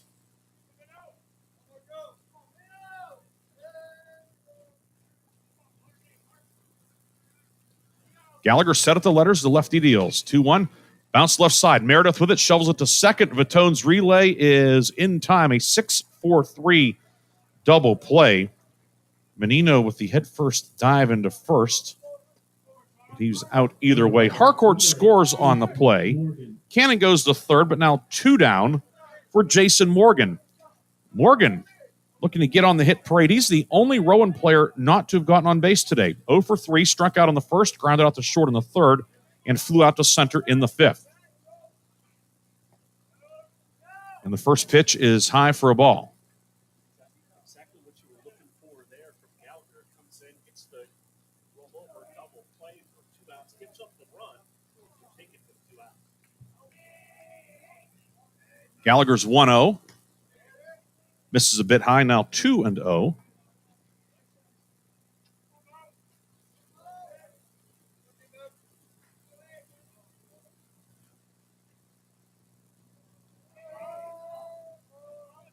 Gallagher kicks and deals 2-0. Bounced up the third baseline. It is a fair ball. Morgan, he's thinking too. He's on his way to second, and he is in with a sliding double. So Jason Morgan, he says, I hear you. I'm getting on base. Double down the line. That makes it 9-0. Jason Morgan, an RBI double here in the sixth inning. Morgan, his 16th double of the season. That leads the team. His 51st run batted in. 3 on the board here in the sixth for Rowan. That'll bring up Damon Sirianni, who is 1 for 2 with an RBI double in the first. Gallagher's first pitch is low for a ball.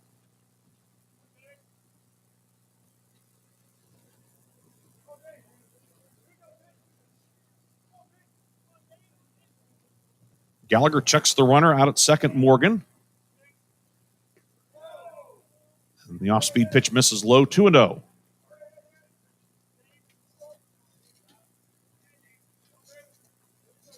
The book closed on Houston, by the way. We'll get you his line in a moment.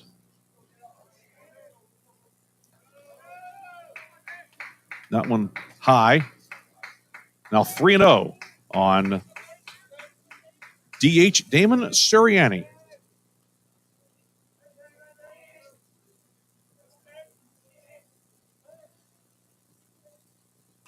Swinging 3-0, hits a bouncer left side. Backhand grab by Bevan at third. Throws over to first, and in time to get Sirianni by a half step, who comes up lame beyond the bag. That may be of concern for Rowan, as Sirianni retired. However, Rowan adds to the lead. The Profs get 3 runs. There were 3 hits, no errors, and 1 left. 6 innings complete in Game 1 of the Mount Union Regional. Rowan on top on your home for the NCAA tournament. Hey, is that a faucet running? Nope, that's not a faucet. That's a river rushing through the forest. It is? Yeah, forest rivers provide over 100 million people with clean water to drink. The water comes straight from the forest to us. In fact... What? I can't hear you because of the vacuum. That's not a vacuum. That's the trees in the forest cleaning up the air we breathe. How do trees clean the air? They soak up the dirty air on their leaves, branches, and trunks, which means clean air for us. Cool. I didn't know that. Yep, but the forest does more than give us clean air and water. It gives us shade for hot days, birds to listen to, and trees to climb. Wow, that's awesome. I didn't know how cool the forest could be. Hey, let's go explore some more. Visit the forest today and enjoy all it does, just for you. To learn more about the forest and find one near you, go to discovertheforest.org. Brought to you by the U.S. Forest Service and the Ad Council.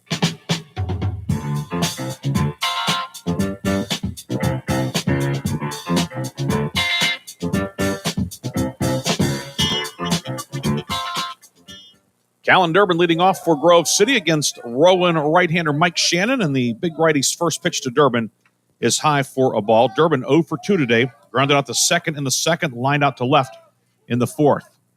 The 1-0 is a strike. Shannon 6 shutout innings. He's held Grove City to 3 hits so far today. The big righty looking for win number 7. The 1-1 is low, 2-1.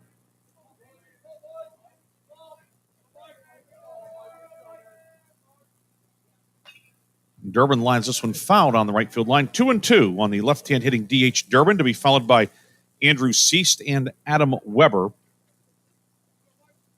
The bottom third of the Grove City order.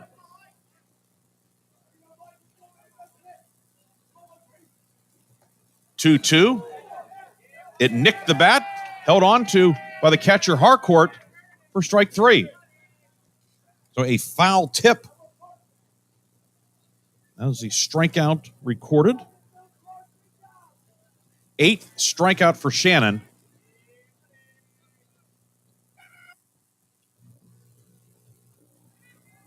And now 1 down for Andrew Seast. Seast struck out on the second, flew out to right in the fourth.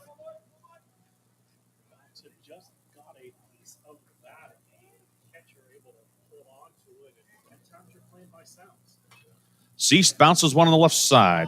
Right to the shortstop, Menino. Throws over to first. The throw skips away. Seast on his way to second. Backing up the play. Harcourt, the catcher, throw to second. And Seast is safe on a close play.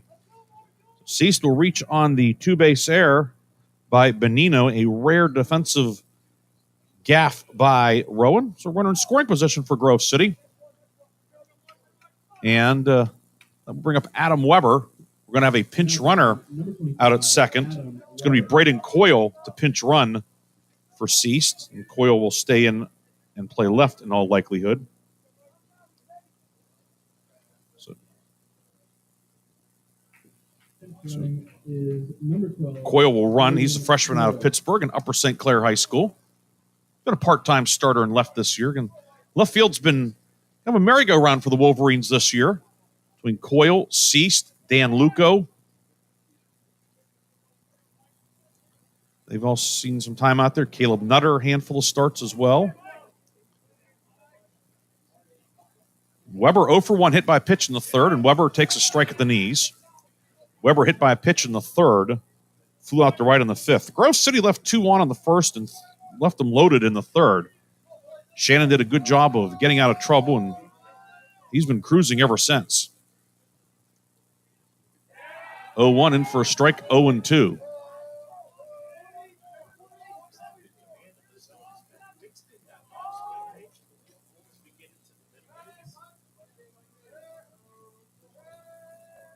Coyle, the runner at second, the 0-2. Weber pops this one out into short right field. Serrano going out. Coming in is the right fielder Morgan to retire Adam Weber. So he has flown out to right for the second time today. 2 down for Sam Bevan. Bevan has 2 of the 3 Grove City hits today. Singled in the first, singled in the third. Popped out to second baseman Serrano in the fifth.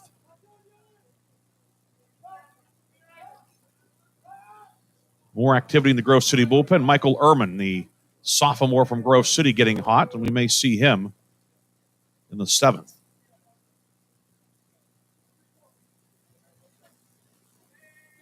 Bevan, righty batter towards the back of the box. Shannon checks the runner Coyle. First pitch is outside for a ball. Of course, a double elimination mark. You don't want to burn up the pitching staff today and then not have anybody ready to go for tomorrow. Get guys a little work today. Get the jitters out for the NCAA tournament. And back tomorrow. Shot into left. It's a base hit. Coyle rounding third. He will come home. Sam Bevan is 3 for 4, and the Wolverines are on the board. Sam Bevan, most outstanding player at the PAC tournament last week. Now 3 for 4 today. 13 for 24 in the postseason. Definitely been swinging a hot bat and just took that pitch perfectly, stroked it out into left field for the base hit. The run scores, and the Wolverines are on the board. That'll bring up Nick Sampson. Sampson lined out to center in the first. He struck out in each of his last 2 at-bats. Shannon deals, and the first one is high for a ball. Of course, the name Mike Shannon, think of the old St. Louis Cardinal right fielder turned third baseman and longtime broadcaster. He's on the 64 and 67 World Championship teams. This one looped out into right. Serrano is going out, and Serrano, the second baseman, retires Nick Sampson, and that will end the inning. Grove City gets a run, 1 hit, 1 error, 1 left. Stretch time at Mount Union. We go to the bottom of the 7th with Rowan on top of Grove City, 9-1 on your home for the NCAA Division III tournament.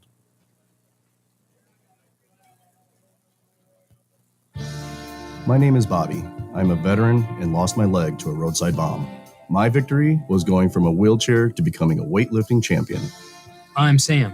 I'm a veteran. My victory was finding a career I can be proud of and supporting my family. America's veterans are on their most important tour, the tour of their lives.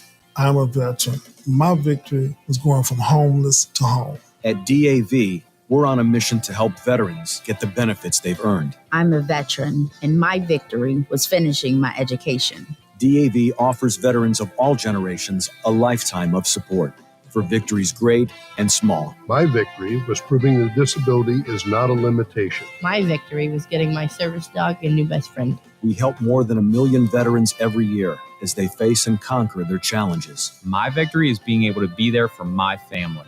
When America's veterans win, we all win. Help us support more victories for veterans. Go to DAV.org.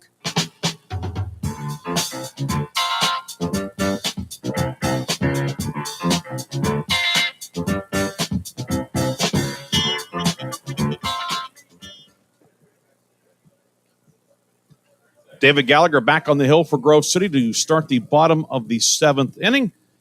Glad you could join us wherever you are watching or listening. Thanks to Nathan Larisha, the sports information director here at Mount Union, for hooking us up with the play-by-play here. I'm Ryan Briggs, joined by Mark Means.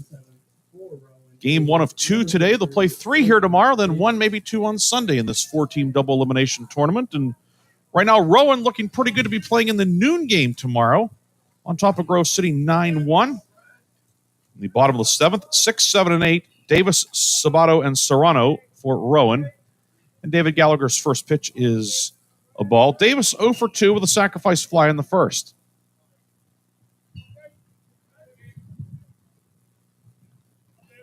Gallagher set at the letters. That one's fouled straight back.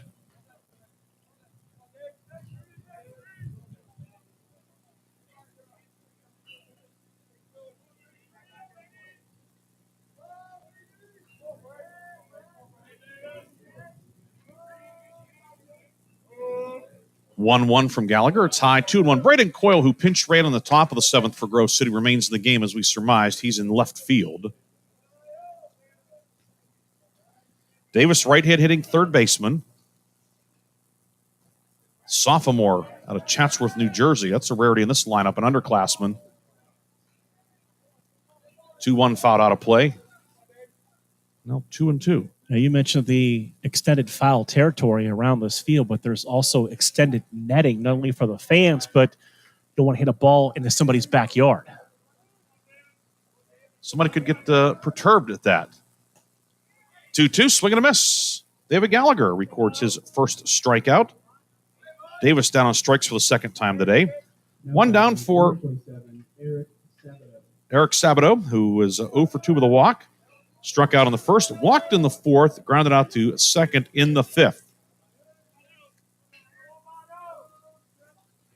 Right-hand hitter facing Gallagher. First offering from Gallagher is low.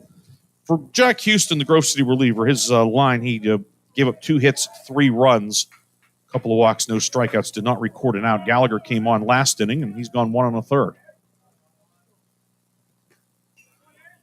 1-0, strike at the knees. 1-1 on the Rowan left fielder. Game 2 later today, Mount Union, the host and the number 2 seed, taking on Catholic. 1-1 fouled back, now 1-2. Of the 4 teams, the 2 that won their conference, or the conference tournament, they're the 2 lower seeds. Grove City out of the President's Athletic Conference and Catholic out of the Landmark Conference. Catholic defeating Scranton for that title. 1-2. Fouled off the plate. Of course, Rowan with an outstanding resume, non-conference and in league play. Then Mount Union was the OAC regular season champions and getting an at-large berth as well. And you're looking at 2 teams looking for their first postseason win in Mount Union in Grove City.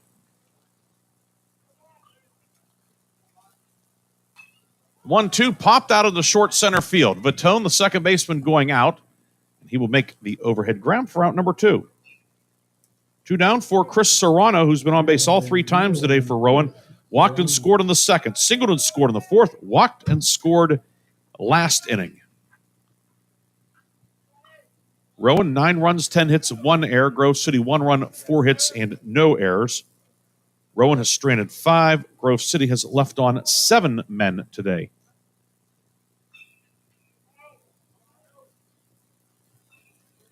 Gallagher's first pitch to Serrano is a strike. He shook his head no, but the umpire shook his head yes. Strike 1 on Serrano. Serrano now batting right-handed, switch hitter. And lines this one to right, minute coming on, and he'll play it on the hop for a base hit. Serrano on base for the 4th time today. He has a hit from the left side and a hit from the right side. So he's on with 2 down for Carson Harcourt, the catcher. He's 1 for 2 with a run scored and a sacrifice. You mentioned he's been on base 4 times, but he really kind of set the tone early with a couple of dazzling plays at second base.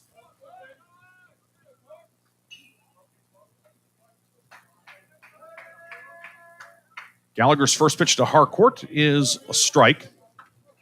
0-1 on the Rowan catcher. Rowan in the home whites, the brown pinstripes, brown letters and numbers outlined in gold, gold trim. Grove City red tops, white numbers and letters, gray pants with the black caps.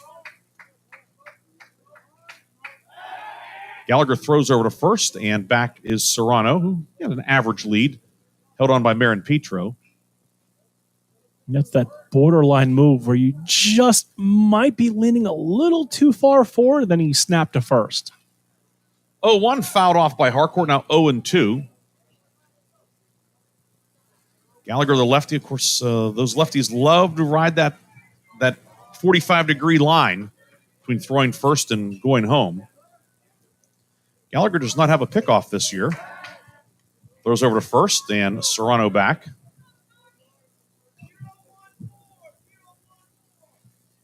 Base runners are 2 for 3, stealing bases with Gallagher on the mound. 0-2.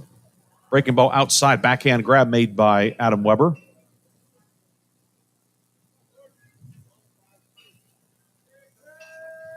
Grove City will have the heart of the order due in the 8th. Marin, Petro, Minnick, and Meredith. 3, 4, and 5. Gallagher's 1-2. Misses a bit high. 2-2. 2 away in the bottom of the 7th. NCAA tournament opener for both teams. Playing in mid and late May is nothing new for Rowan. 2-2 is high. 3-2. Grove City in the tournament for the first time in 17 years. Back in 2008, the Wolverines lost to Cortland State and Eastern Connecticut State up in Auburn, New York at an 8-team regional. This is a considerably shorter trip than was the trip to the Finger Lakes 17 years ago. Payoff pitched and throw to first, and it's a balk. Marin Petro was playing behind the runner. And you can't throw to the base if the fielder isn't there. So that will put Serrano on second now. That's the first balk of the season by Gallagher. And now Matt Royer wants an explanation. He comes to the third base line and is asking for the explanation. And it gives me time to ask a question. Yes. Those games in Auburn, New York, were they at Doubleday Park? They were, yes. Back from the old New York Penn League. I believe you were there once or twice. Once or 25 times, yeah. I've been there before. So Mark was, at one time, the voice of the Mahoning Valley Scrappers, who were the Cleveland affiliate in the short-season New York Penn League. Trip, you're all across New York, up to Vermont for a few summers. Mostly in New York. 3-2 fouled off. Mahoning Valley was the frontier of that league, right? The yes. westernmost outpost in Niles, Ohio, just north of Youngstown. Gallagher, another payoff pitch on the way to Harcourt. And another foul ball, and we'll do it again. From Niles, Ohio to Burlington, Vermont, and everything in between. You were on the New York Thruway a lot. Definitely were. Probably still know all the exits by heart. A lot of long bus trips. Gallagher's payoff pitch. Driven to left. Coyle going back. Still going back towards the track in front of the fence. Makes the catch, and it is a long third out of the 7th inning. No runs, a hit, no errors, and 1 left. 2 scoreless innings of relief for David Gallagher. We go to the 8th. Rowan on top. 9-1 on your home for the NCAA Division III Championship Tournament. Hey, wouldn't it be great if life came with a remote control? You know, you could hit pause when you needed to, or hit rewind, like that time you knocked down that wasp's nest. Uh-oh. Or that time you forgot to roll up your windows in the car wash. Fantastic. Yeah, a remote control would have come in handy then. Well, life doesn't always give you time to change the outcome, but prediabetes does. With early diagnosis and a few healthy changes like managing your weight, getting active, stopping smoking, and eating healthier, you can stop prediabetes before it leads to type 2 diabetes. It's easy to learn your risk. Take the 1-minute test today at doihaveprediabetes.org. Life doesn't come with a remote control. Yikes! So you're on your own with the wasps. You have the power to take control of prediabetes. Visit doihaveprediabetes.org today. That's doihaveprediabetes.org. Brought to you by the Ad Council and its prediabetes awareness partners.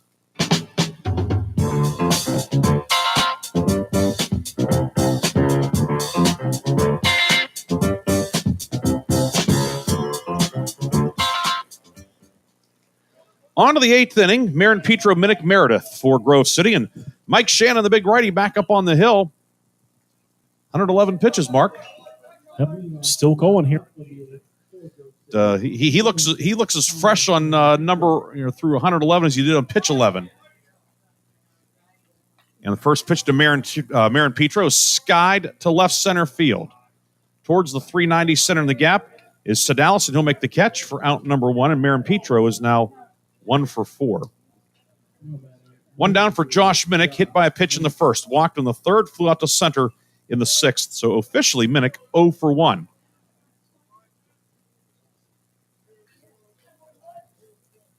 Shannon working on the first base side of the rubber.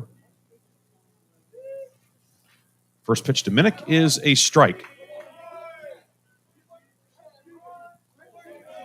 Michael Ehrman continues to warm up in the Grove City bullpen.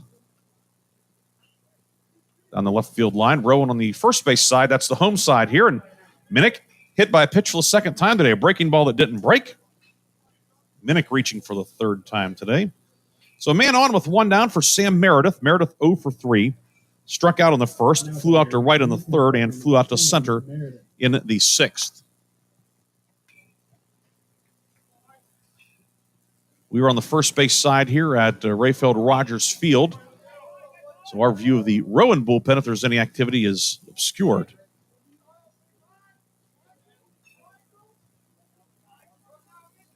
Shannon out of the set. First offering to Meredith is just a bit out of the zone. 0-1, or 1-0, pardon me.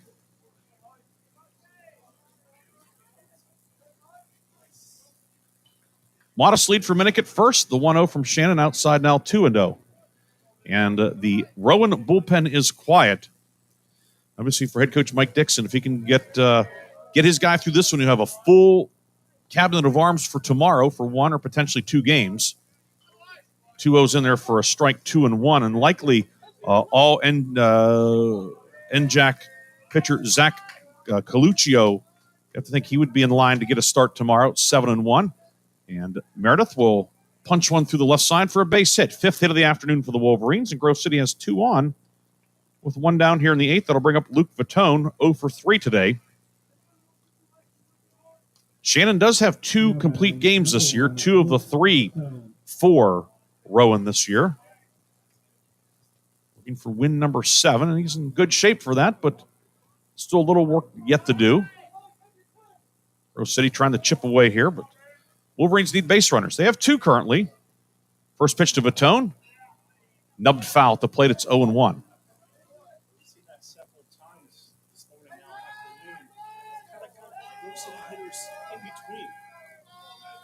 He's done a good job of mixing speeds, locations, and very impressive. 0-1 is high, 1-1.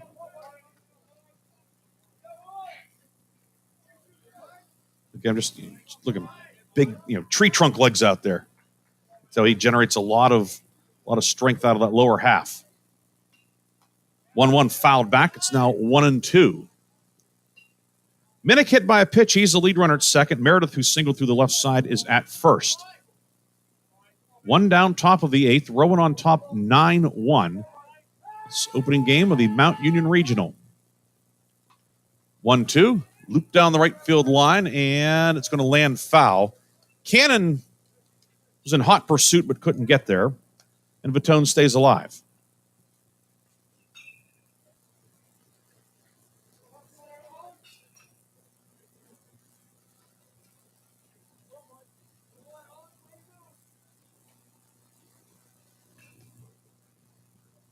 Temperature approaching 80. Humidity's gone down a little bit, but it feels like a summer day here. 1-2, swing and a miss. Vitone down on strikes for the second time. That's the 9th strikeout of the afternoon for Shannon. 2 down for the DH, Callan Durbin. Durbin, 0 for 3 today. He struck out leading off the 7th. Last day for baseball for all these games. Looks like we should be okay for the weather for the weekend. Durbin, lefty batter. He takes that one low for a ball. It's going to be a little, as you alluded to earlier, going to be a little cooler tomorrow, then even cooler on Sunday, but should be able to make it through tournament okay, which was not the case for Rowan last year at Denison. They battled rain delay after rain delay. Durbin fouls this one off. It's now 1-1. They do have lights down in Granville, but they were playing deep into the night. Or they even maybe had to break out Wilson Pickett in the midnight hour for one of those games. We'll be playing here in the early hours tomorrow. First game, 8:30 tomorrow. 1-1 to Durbin. It's a strike now 1-2 on the freshman from Harmony, Pennsylvania. Played at Seneca Valley High School. Seneca Valley, home of the Raiders. Of course, Mount Union, home of the Purple Raiders. Shannon's 1-2 on the way. Here it comes. It's high and away, 2-2. Pinch hitter for Coyle in the on-deck circle. That's David Chandler. Hoping for an opportunity here in the 8th. 2 balls, 2 strikes, 2 outs, 2 on. Shannon's 2-2. Ooh. Tough one for Durbin to take, and he took it. It's 3-2. Catcher turned around and politely asked where that pitch was. 3-2. The runners will be off on the pitch. Shannon glancing back at second. Payoff pitch from the big righty. Skied to left. Sabato has it measured. He'll make the catch, and the Wolverines are retired. Grove City, no runs, 1 hit. No errors, 2 left. 7 1/2 innings complete here in Alliance, Ohio. Rowan on top, 9-1 on your home for the NCAA Division III tournament.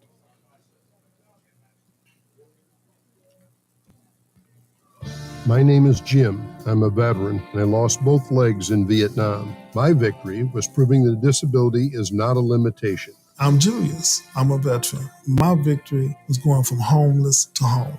At DAV, we're on a mission, helping veterans of all generations get the benefits they've earned. I'm Cece. My victory was finishing my education. When America's veterans win, we all win. Help us support more victories for veterans. Go to DAV.org.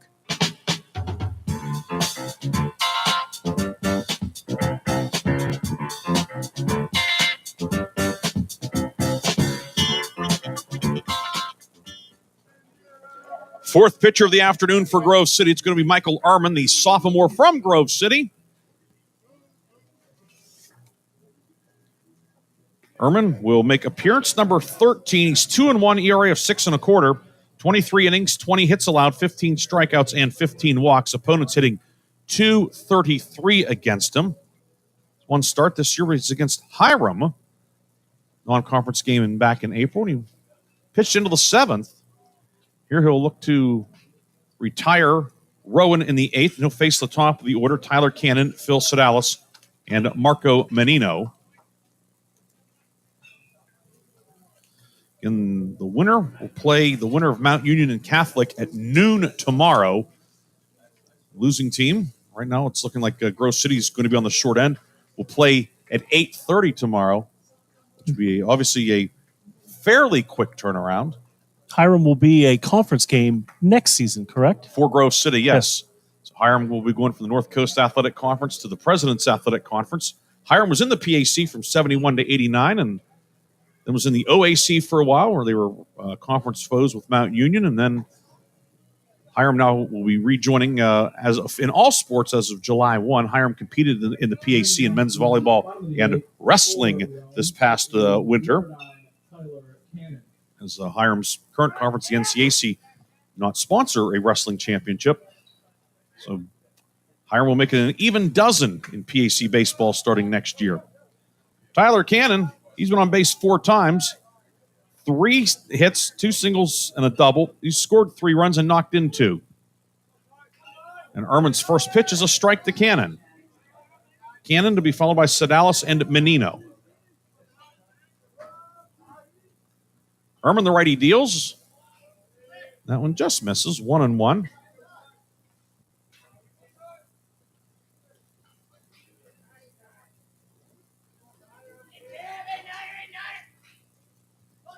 Talked about that start Ehrman made against Hiram.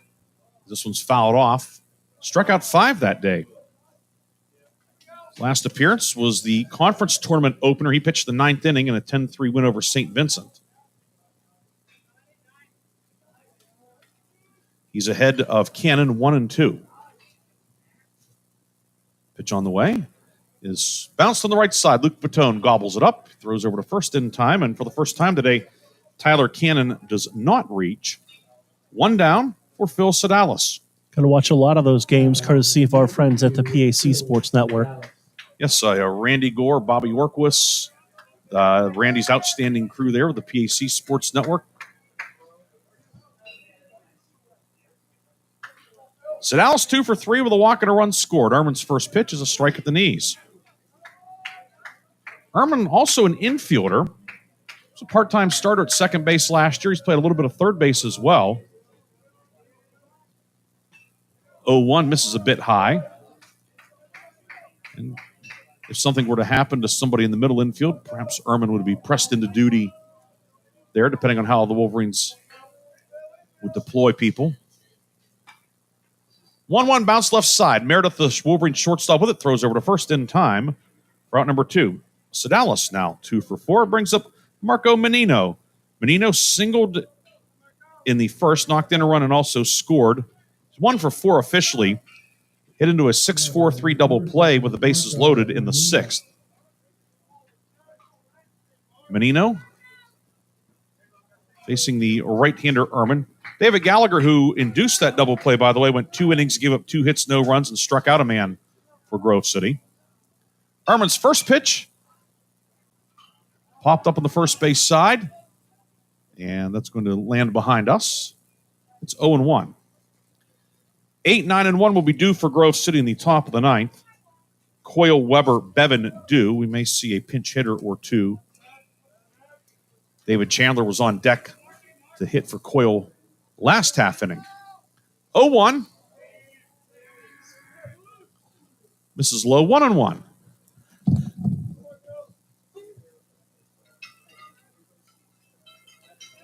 Ehrman working on the first base side of the rubber. Outfield shaded a couple of steps the other way. This one's driven out to right center, and it's going to drop in for a base hit. Marco Menino with his second hit of the afternoon. He's 2 for 5. It's a 2-out single for Rowan, and that'll bring up Jason Morgan. Morgan 1 for 4, had an RBI double back in the 6th.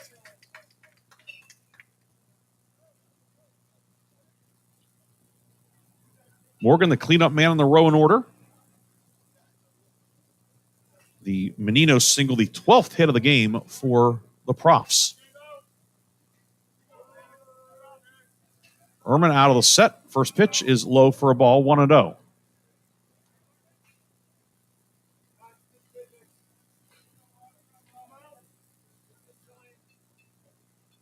Ehrman checking the wristband, gets the sign. 1-0 is a breaking ball for a strike. 1-1 on Jason Morgan.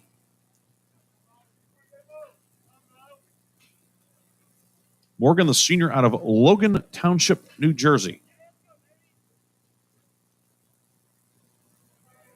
Outfield shaded a step or 2 the other way. The 1-1. In the dirt, blocked by catcher Adam Weber. It's 2-1. The second game scheduled to start at 1:30. That's certainly a distinct possibility. They usually allow 40 to 45 minutes between games.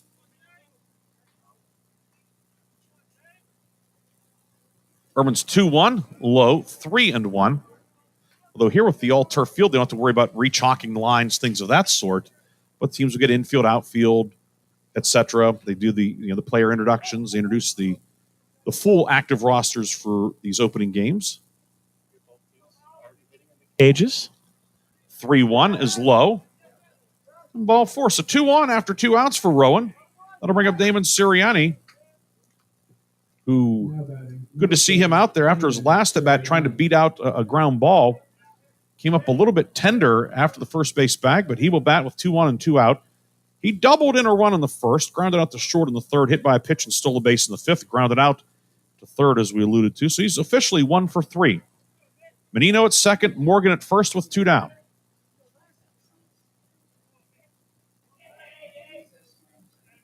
Erman's first pitch bounces in for a ball, 1-0. And now the lead runner, Menino, will take third on the wild pitch.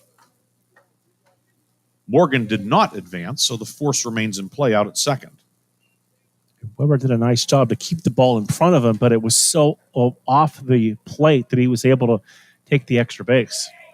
He certainly was able to get a great read on that one. Runners on the corners now. Erman's 1-0. Driven to right. Minnick going back. Still going back. It's twisted around now. Drifting to his left and makes the catch. A well-struck ball by Sirianni the other way, but Josh Minnick flags it down to end the inning. Rowan, no runs, a hit, no errors, and 2 left. Last chance for Grove City. Rowan on top, 9-1. We'll be back with the top of the 9th after this on your home for the NCAA Division III tournament. When you're high, you feel different. You think different, you talk different, you draw different, you listen to music different, but you probably knew that. Problem is, you also drive different, and not in a good way. That's why driving high is illegal everywhere. So if you're high, just don't drive. Make a plan to get a sober ride. Because if you feel different, you drive different. Brought to you by NHTSA and the Ad Council.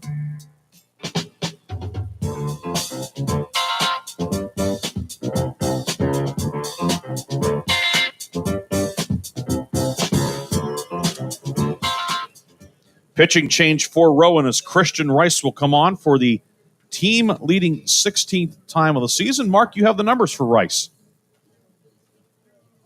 Rice will be 16th appearance. He's 1-0, 5.95 earned run average. He does have 1 save, 19 2/3 innings, 20 hits, 13 runs, all earned. He has walked 14, struck out 23. The opposition against Rice on the season hitting .260. He's thrown 1 wild pitch hit. He has hit 4 batters. Mike Shannon, what an outing today for the Rowan starter. 8 innings, 5 hits, 1 run. It was an unearned run. Struck out 9, and he walked 1. And on his way to win at number 7. Pitched out of some trouble early on. Kept the Wolverines off the board, and Mike Shannon, he was the man today. Tournament opener. He certainly set the tone for Rowan. He absolutely did. He established throwing strikes early, mixed into the breaking ball and his changeup in the middle innings, and a very strong outing here in the first game for the Profs from Rowan. Be a pinch hitter for Braden Coyle. David Chandler will bat for Coyle, the left-hand hitting outfielder from Virginia, to bat. Adam Weber, Sam Bevan do. Chandler's been used primarily as a pinch runner this year. 17 appearances, 2 at-bats. This will be his 3rd at-bat of the season. He has scored 10 runs. He was the opening day starter in right field for the Wolverines last year. Josh Minnick was a DH in the 2024 lid lifter. But Chandler will bat here in the 9th for Coyle. This is the 8th spot of the order. Sam DeStefano is in the on-deck circle. He'll pinch hit for Weber. And Christian Rice, the right-hander on. First pitch from the junior is a strike. Rice out of Colts Neck, New Jersey.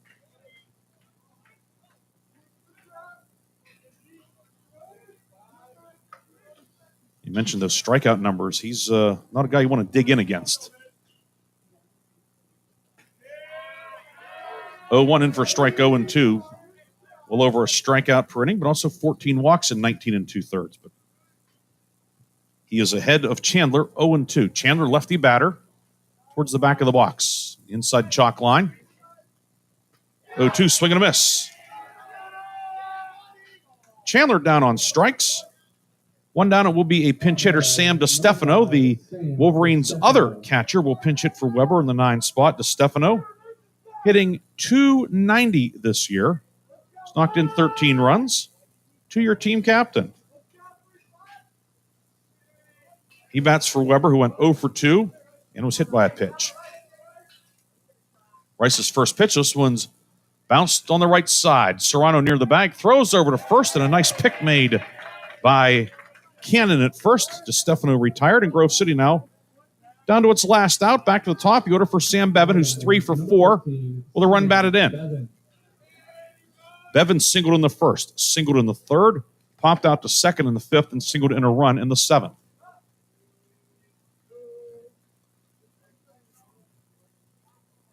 Rice looking to close this one out and send Rowan into the winner's bracket. First pitch, swing and a miss. Bevan comes up empty. It's 0-1.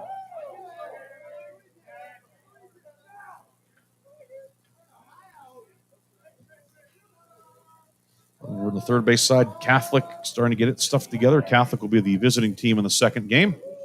Pitch high and tight, sends Bevan spinning out of the way. It's 1-1.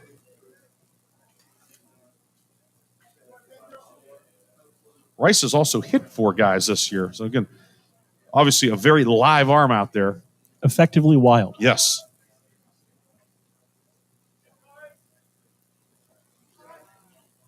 One. Bevan bounces this on the right side to Serrano. He'll throw over to first, and that will do it. Rowan wins its NCAA tournament opener with Grove City. A final of 9-1. Grove City, no runs, no hits, no errors, and nobody left in the ninth. Rowan advances to the winner's bracket game. Grove City will be in the elimination game tomorrow at 8:30. We will take a quick break. We'll come back with the totals and the recap. Rowan a winner, 9-1, on your home for the NCAA tournament.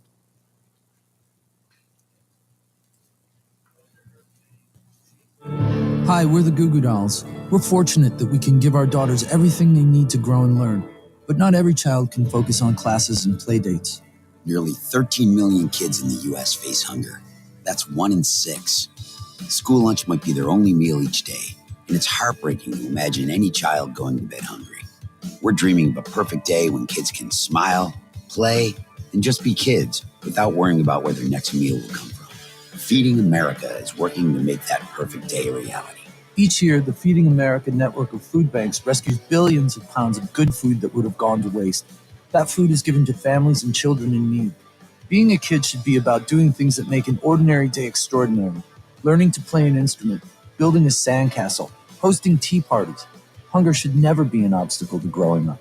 You can help end childhood hunger in your community by visiting feedingamerica.org. Brought to you by Feeding America and the Ad Council. Hi, I'm Smokey Bear, and I made an assistant to help you out because only you can prevent wildfires. Hey, Assistant Smokey Bear, call me Papa Bear because I'm grilling up dinner. You get it? Yes, good job. So, what should I do with all these coals? Don't just toss them out. Put them in a metal container because those embers can start a wildfire. I understand.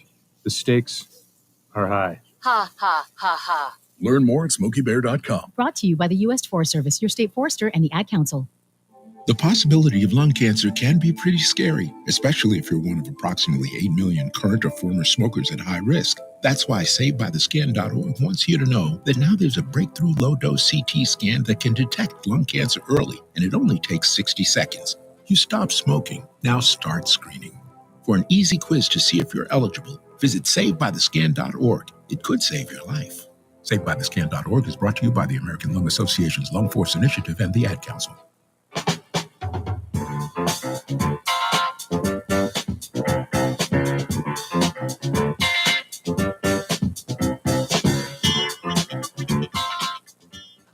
Back here one final time for game one here at Mount Union's Rayfield Rogers Field, where Rowan defeats Grove City by a final of 9-1. The totals for Rowan: 9 runs, 12 hits, 1 error, and 8 runners left on. For Grove City, 1 run, 5 hits, no errors, and 9 runners left. The winning pitcher, Mike Shannon, he is now 7-2. The loss to David Leslie, 9-2. Time of the game, 2 hours, 38 minutes. Rowan improves to 32-10. The Profs will take on Mount Union or Catholic at noon Saturday. Grove City drops to 31-12. And it will be the Wolverines taking on the loser of the next game at 8:30 Saturday morning. So Rowan, 1-0. Grove City, 0-1. I'm Ryan Briggs along with Mark Means, and obviously a fast start for Rowan today, getting 3 runs in the first. Grove City had 2 on the top of the first, did not score. Rowan able to get 3 in the first, and then Mike Shannon, he was a horse today for Rowan. Yeah, he definitely he was a workhorse for them when they needed it in the opening round. And Grove City now has a chance to get some rest, maybe stick around, watch the second game, and then see who they will match up with early tomorrow morning. And so both teams will no doubt have a keen eye on this one because they're going to play one of them and perhaps play somebody else, later tomorrow and into Sunday. So no doubt will be a lot of notes taken with this upcoming game, Mount Union and Catholic. On the Rowan side, it was Tyler Cannon going 3 for 4 with a double, 3 runs scored. He knocked in 2. Phil Sedalis 2 for 4. Marco Menino 2 for 5. Chris Serrano 2 for 2, 2 walks, 3 runs scored out of the 8th spot in the order. And Damon Sirianni, the DH, also with a double for Rowan. Of course, Shannon, the winning pitcher, 8 innings, did not give up an earned run, struck out 9, walked 1, allowed 5 hits. And on the Grove City side, David Leslie takes a loss, 5 innings, 7 hits, 6 runs, 4 strikeouts, and 3 walks. So that will conclude our broadcast for now. For those listening on the Grove City side, it's the only broadcast we have. For those watching via the NCAA Championships Pass, the stream will go live roughly 1:15, 1:20. We've not gotten the official word on that. The game is scheduled to start at 1:30, and it looks like it will be indeed a 1:30 start for Mount Union and Catholic. For my partner, Mark Means. Mark, you get some rest. You'll be back here bright and early tomorrow. I will. We'll be with you tomorrow morning. So for Mark Means, this is Ryan Briggs saying so long for now. Rowan wins the Mount Union Regional Opener 9-1. Thanks for watching or listening on your home for the NCAA Division III Championships.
You're listening to WRDB, Western Reserve Digital Broadcasting, Youngstown, Warren, Salem, and around the world.